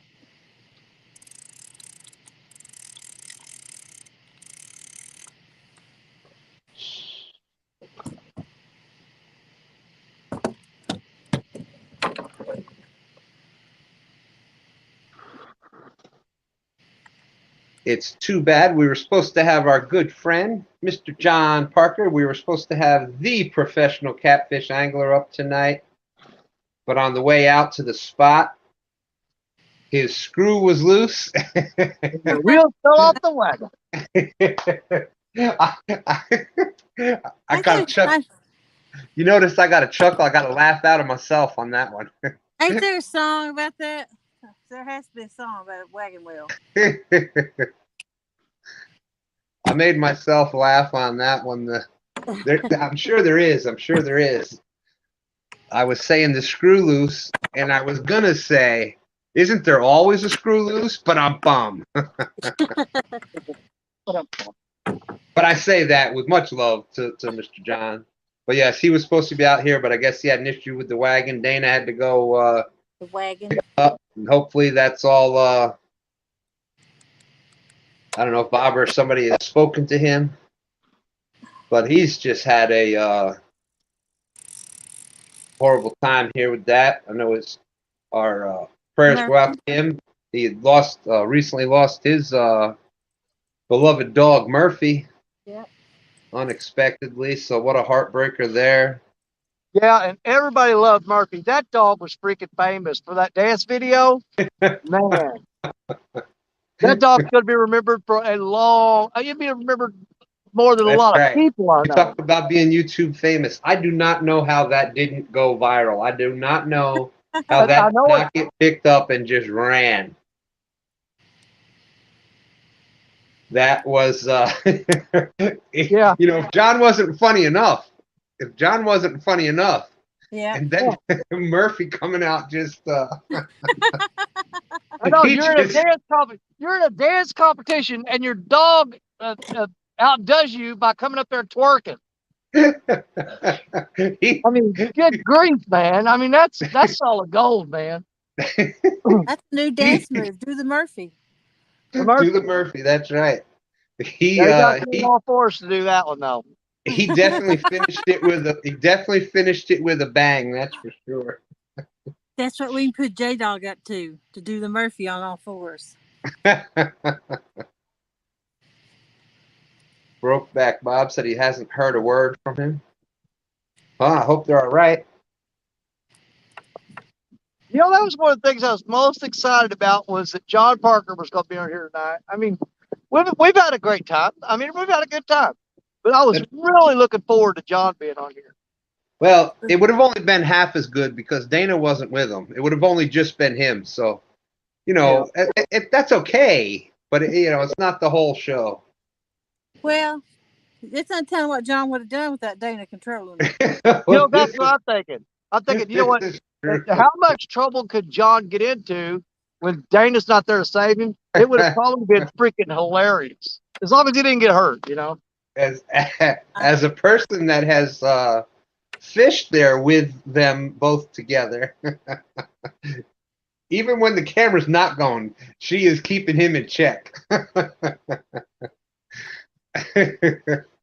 Yeah, he was going to fish last week, and then storms run him off. And this week the wheel got him. But me and John, we kid each other. I'm PJ and he's JP.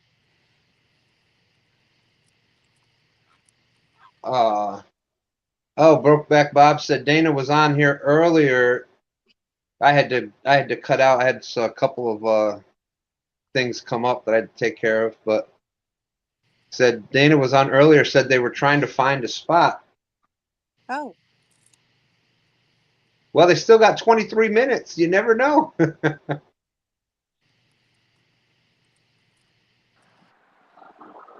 All right, let's not talk time right now.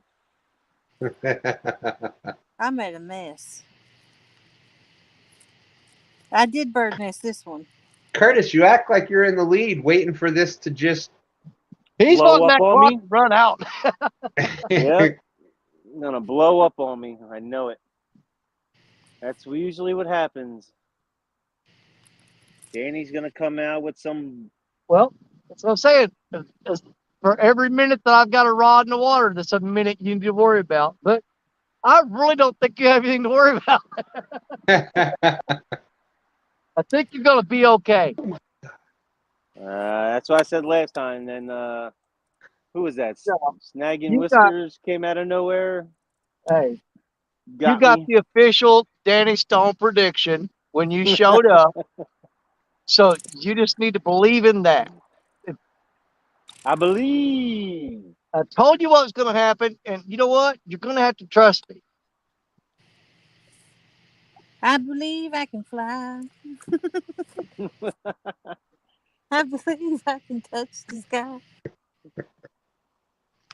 Okay. Float back here. Curtis thinks about winning every day. Catch my reels and fly away. Anyways, yep, there it goes. You can see the numbers just dropping. He thinks his score is gonna soar. I did not have anything to do with that one. I did not participate. That's all on y'all.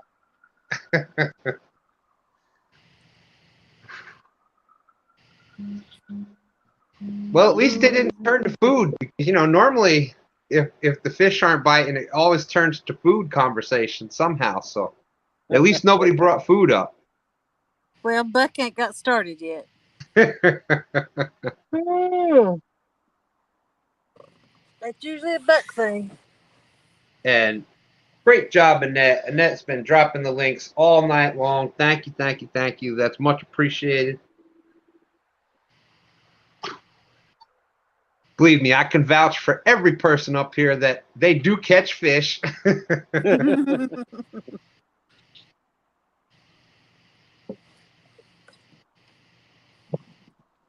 Lyle's sitting there. He says, I'm sitting here eating sliced tomatoes right now. Here we go. With Miracle Whip? Salt, probably. That's what my wife eats. She does tomatoes and Miracle Whip. How many people eat mayonnaise sandwiches? I've eaten mayonnaise sandwiches. Now, I ain't talking about that salad dressing crap. I'm talking about mayonnaise. We want the real cholesterol. Yeah. That salad dressing stuff is not mayonnaise. Yep. That's right. With the salt. There you go.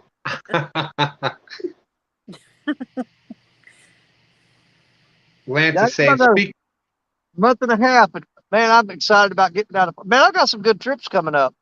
You know, I got Arkansas next week. Then 2 weeks later, I'm going to be going up to Trail Tier State Park, and Richard Cluck and Jerry Parker are going to meet me there. We're going to go to the campground there and stay the weekend, and we're going to be fishing the wing dams up there at Trail Tiers during our show on that Saturday night.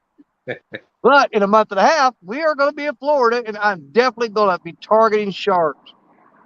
But one of my favorite memes I've ever seen from fishing down on the Gulf Coast, there's a guy on a boat. He's got his two daughters, and they reel in the rod, and she's holding up this brick-looking thing, and it goes, "There's never more proud moment than when your daughter reels in her first kilo of cocaine."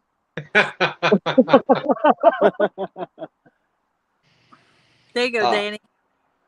What you got? When you gonna come west, Danny, from Lyle? When am I going what? Come west.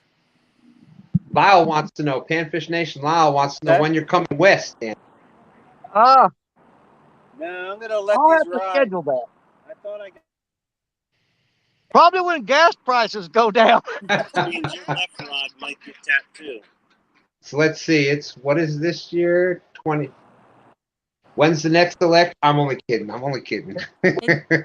I'll put it to you like this. When I come back from Florida, I'm going to be cutting all my credit cards in half and working a lot of overtime.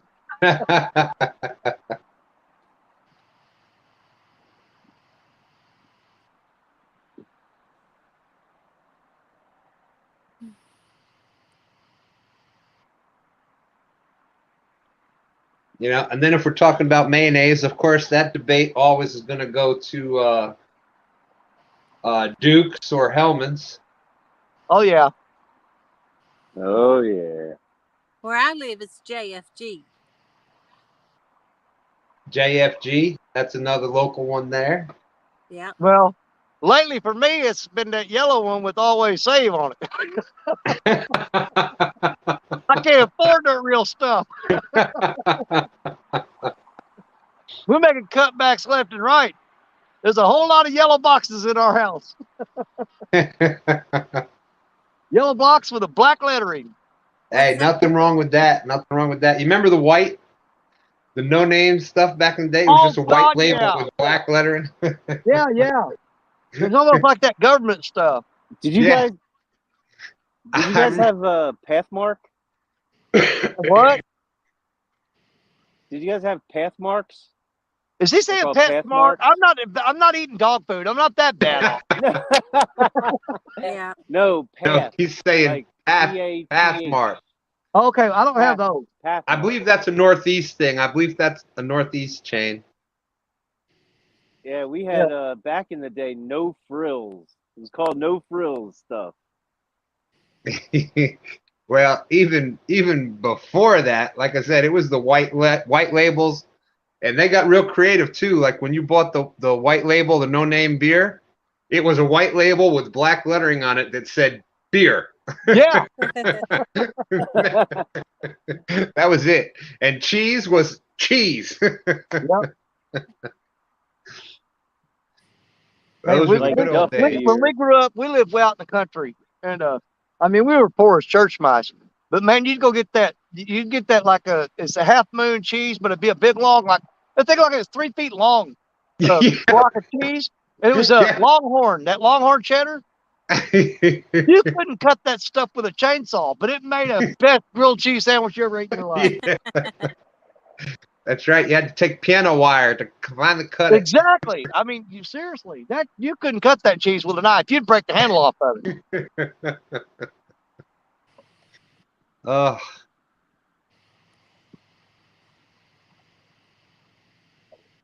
Yeah, I swear to goodness, Danny, we were raised together and somehow split apart. There you go. Oh, I mean, I've told some of my stories on some of my shows, late night shows, whenever I do all night, live streams about growing up country. I don't know if you've ever seen that one. I talked about Jody a lot now. I don't know if she's ever seen it. But at the very end of it, it was all about Jody. I saw it. But I mean, one of the things I told there, when we grew up, you grow up country, the other kids, be in town, the city kids, they were like, couldn't wait for the weekend. Oh, I'm going to go out and do this on Saturday and Sunday. We hated the weekends because you were in the garden full of weeds, you were chopping wood. We couldn't wait to go back to school. Almost like a day off, right? Yeah, I'm like, man, I hate the weekends. What, man, I'm out there pulling weeds, mowing grass, chopping cotton, picking peaches, chopping wood. It's work. Wood, yep.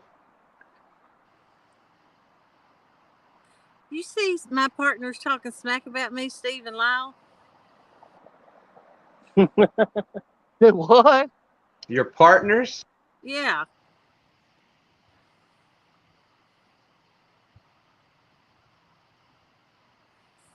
I am on the bank in a different state.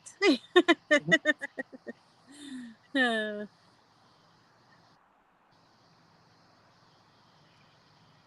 you see how these fish do me, though.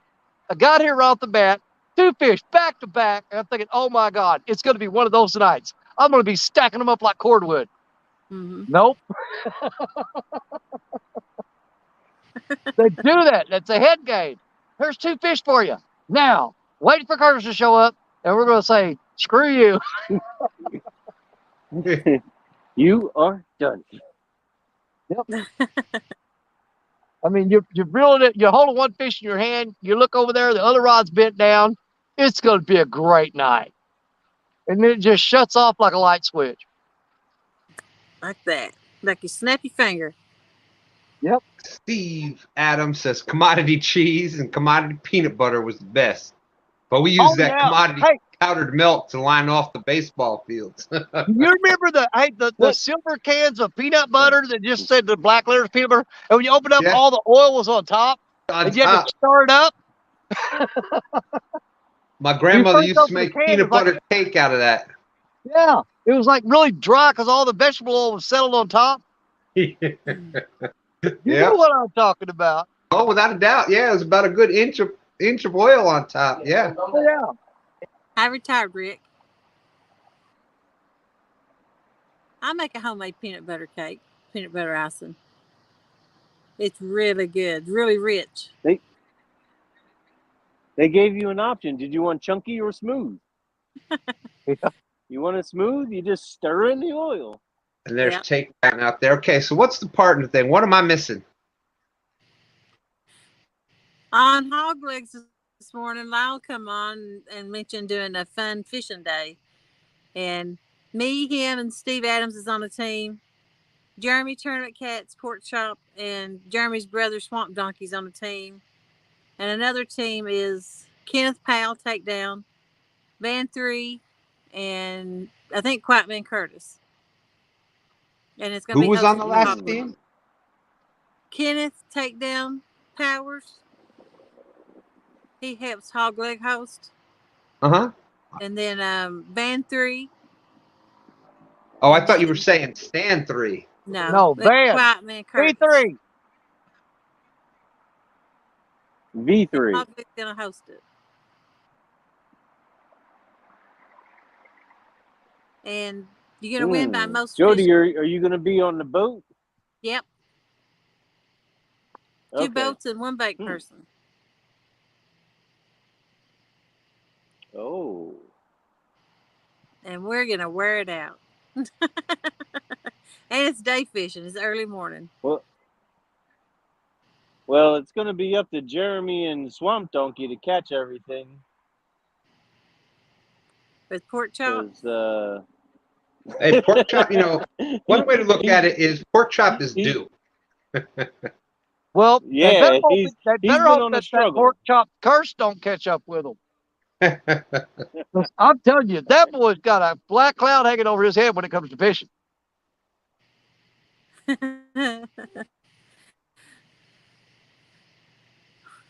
Van 3 thinks he can win. They put you on a wheel and spin you and you go, who's your teammate? A Pork Chop. Like, yeah, I'm just going to go ahead on a forfeit. I'm your Huckleberry. Howdy do. There's Pork Chop. Why you got to start all the time, Pork Chop, on me? Hey, ain't you still got a Barney outfit to wear and sing? You know, Pork Chop's luck went bad when Jody beat him with a 2.5 pound fish. Because he was doing good before she got him with that 2.5 pounder. And ever since then, it's been downhill. I think you traumatized the boy. It's mentally messed him up fishing. Nah. He's just got bad spots.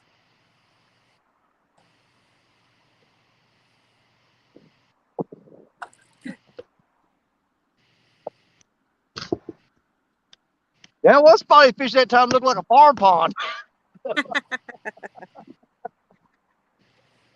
Oh, now I was waiting some old man come out there with a shotgun and start telling him to get off his property. Yep. Excuse me, son.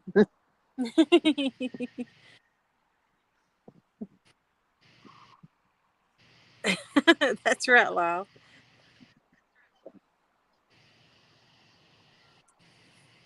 Woo, we're down to almost 9 minutes. 9 minutes and some seconds to go. Come on, Rods. Come on, Rods. Yep. No rods. Bend over. All I need is an 8-pound fish to tie and a 9-pound to win. Come on. I know there's 9-pound fish in the Mississippi River. Now would be a good time for one of those 60 or 70 pounders to roll up on here. No. Well, Curtis, ain't gonna worry about that. I'm not fishing in the big fish spot.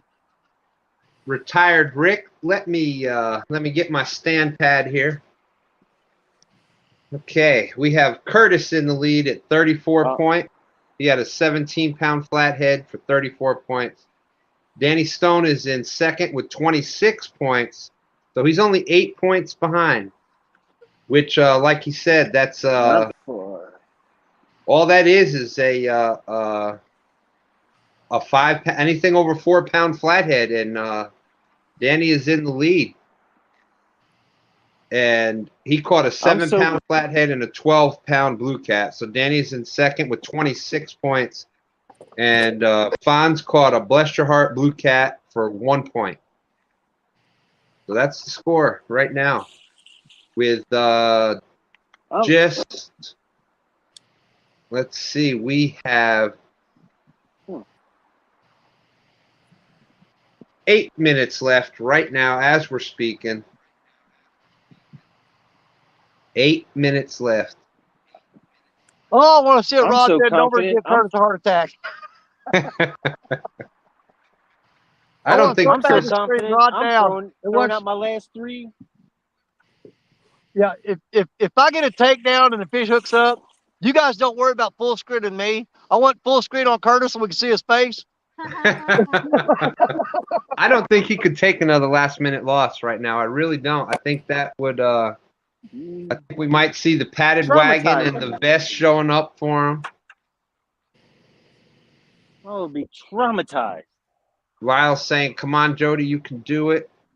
I've got something taking my float off right now. Fish Maybe on! Hook up. Fish on! Danny's got a fish? Danny has a fish on. Got a fish. And Curtis is off camera. What? What? Oh my God, Curtis! What in the world? See that pretty face, Curtis? Man, we shouldn't have been talking about it, buddy. Let me see if. All right, come over to me now. Put him on full screen. You got it on the scale yet, Danny? I'm fixing to hold it in front of the camera. Just go ahead and give me full screen. All right, here we go. I'll go let's go to Danny. And Danny's going to have sole layout. There you go. All right. Psych, it's a gar. It's a gar. Oh, man. But I still got what I wanted. I got to see his face. Did you see his face? That's what I'm saying. Fish on. You got to be kidding me. It's a gar. Dude, you know what the funny part is? I hear fish. The hook is nowhere near his head. He got wrapped up in the line and wrapped it around his mouth. The hook's still way out there in the river somewhere. Oh, my goodness. Yeah, the line got wrapped around his mouth. He's not even on the hook. Come on, dude. Calm down. Let me get the soft hug you. They tied a knot around his lip.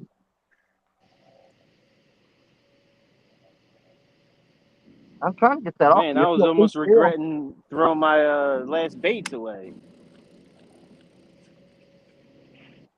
You guys had me nervous. Yep, he swam into this line and it went in his mouth, and he started spinning and wrapped it around his beak. The hook is still 30 yards out there in the river somewhere. That was worth it to me right there, though. Absolutely. Man, this pole went, and we're like, oh my goodness, I can't believe this. Real Hoss is saying, look at there, Danny caught Jody's gar. I got Jody's gar. Now if I can just get him off this freaking line, he's got it wrapped all around his teeth, and he keeps trying to bite the crap out of me. How in the world? Quit spinning, dude. Oh, come on. Let's see, we lost. Oh, there we go. Everybody's back in.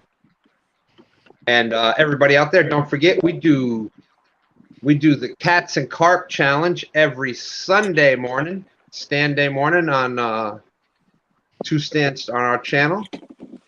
Come on. So that is all catfish and carp caught. It's basically just a point a pound. We allow carp to be caught. Flathead is the only fish that has not won it yet. The only fish that hasn't won it yet is Flathead. Carp have won, channel cats have won, and blue cats have won, but no Flathead yet. So still been waiting on that. Interesting. Huh. But we do that every to make an appearance. That's right. It's got to be there sooner or later. There was a small one caught this past weekend, a small one caught. But that was Team Snag and Whiskers, and they ended up in 2nd place. But we do that every Sunday morning, 9 a.m. to noon. Sometimes I'm out. Sometimes I'm out fishing. Sometimes I'm at home. How did Snag and Whiskers get second place? That's a tough catch in a day. Who beat Snag and Whiskers for them to get 2nd place? Let's see. This week was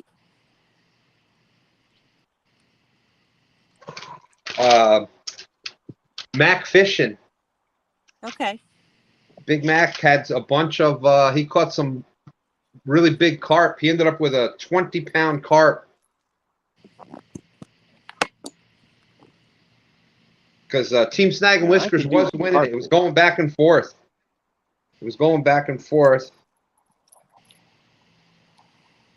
It's just not as easy to search information on the stand pad as the iPad. Yeah. Takes, I got to do it old school search. I know I got it here somewhere. There we go. Mac had this past stand day. Mac caught 55 pounds of carp. Wow. A 10.3, 10.8, a 13.2, and a 20.9 carp. So 55.2 pounds. And Team Snag and Whiskers, he was in 2nd with 48.8 points. He caught 1, 2, 3, 4, 5, 6. He caught 6 blue cats. He caught a 7.8-pound flathead. And he actually did catch the trifecta because he caught a channel cat that was about that big. Really? We got a minute and a half left, Curtis. And you know what? I couldn't be happier right now because, Curtis gets to win the challenge, and I'm taking 2nd place to him. But I got what I wanted. I got to yell fish on and see that goofy look on his face when he was worried about it.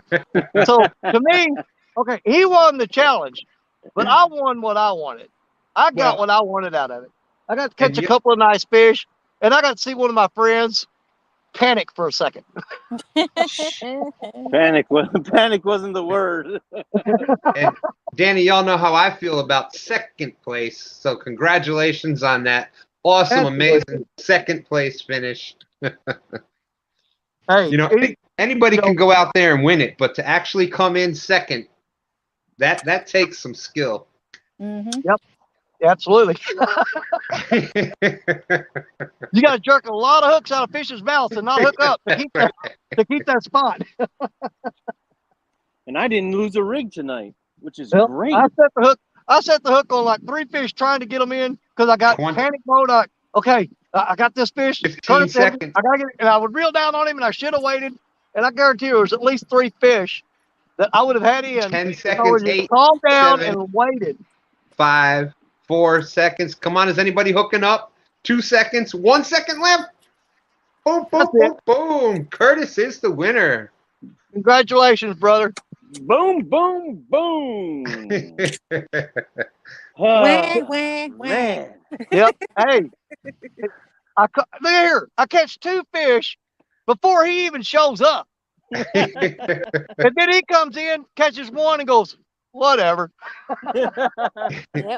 It's good. Man, Danny, when you hooked up right away tonight, I'm like, wow, this is going to be one of those nights. I thought so too, brother. I did. But you know what? It was an absolute, hey, this was one of my best nights I've had in a while. I mean, I got to catch a flathead. You know what? I think that's the first flathead I've ever caught on Jody's Flathead Challenge. I think so. About time. I know it. I sure drug it out, didn't I? Yeah. Only took you 8 months. Yeah. Congratulations, Curtis. We'll let's see. I'm at the car right now. Just that figures. Win and run off. Yeah, that's what he usually does. Oh, looks like Cool Cats froze up there, unless that's just my screen. All right, Danny, Cool anything you'd like to say before we get out of here? No, other than the same thing I always say, man. I mean, just to be able to get out here and do this with you guys is an absolute blessing and a win in my life. I'm telling you. Because, I mean, as you know, I mean, man, you guys, I've got serious back problems and, you know, all kinds of stuff going. So anytime I could show up, that is an absolute blessing for me. And to even catch a couple of fish, that's just icing on the cake. I'm telling you. But thank Jody for doing this for us all the time. I've made every one of them so far this year. Next week will be the first one that I'm going to miss. And I'll miss one. And then I'll have a week on, and then I'll have to miss one after that. But, man, I've had the time of my life doing these things late at night. And going to work the next day going, how stupid you are staying out all night, but you turn around and do it again next week. That's right. But that's it, you guys. I mean, appreciate you watching me. Mississippi River's coming back. She's getting ready. And we're going to start showing you guys some amazing fish. I promise you we are. That's all I got, Curtis. Fred. Well, thank you, Danny. All right, Curtis. Thank you very much. Finally, I didn't lose at the end. This is great. Jody, thank you again for having me. Danny Stone, always a pleasure. Cool Cats, I'm taking your name now because you too, brother. Hey, absolutely, this is Triple C now. That fits you better, I'm telling you. Oh man, yeah, it was a blast. Thank you, Stan. Hopefully one of these weekends I'll be able to come on your show and I'm gonna try to fish for some carp. We got like this area right here and up there are huge carp. I mean, we're talking some 30-40 pounds close to. Awesome. Let me know any weekend. We do it every Sunday morning, 9 a.m. to noon. Just let me know and I'll send you the link and we'll get you up there. And yeah, that's about it. I had a blast. This is great. I can't believe it. I mean, now I finally get to see a fish on spawn, off spawn, and see what it's really like. And it's amazing to see what they go through before they come back and become ferocious eaters. Yeah. Thank you, Bob. Thank you. All right, Jody. Well, I guess it's yours now. Oh, my turn? Yeah, I guess so. I want to thank everybody for watching, coming in chat, and participating in chat. That's what makes the show so great. Ain't a show without chat, so appreciate everybody in it. Stan, thanks for helping host, and Valerie, and everybody who dropped links, Annette, appreciate it all, and appreciate everybody who played.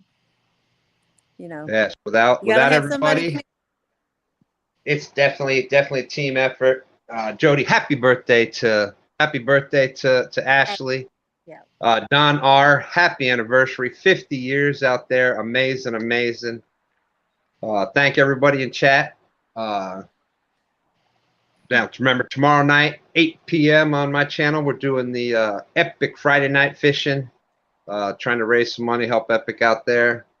Just with one last worry, I can't imagine what he's going through right now, and just to show him how much we care for him. He spent a lot of time helping us out, teaching us some fishing, and it's you know, be good to do something back for him in a time of need. So we'll be doing that. Then we'll be out on Sunday morning, stand day morning. But thank you, Curtis. Congratulations, Danny Stone. Great to see you again. And we'll see everybody else next Thursday night, 10 p.m. So we'll talk to everybody later. Take care, guys. Thank you, Half Century. I appreciate it. Y'all have a good night.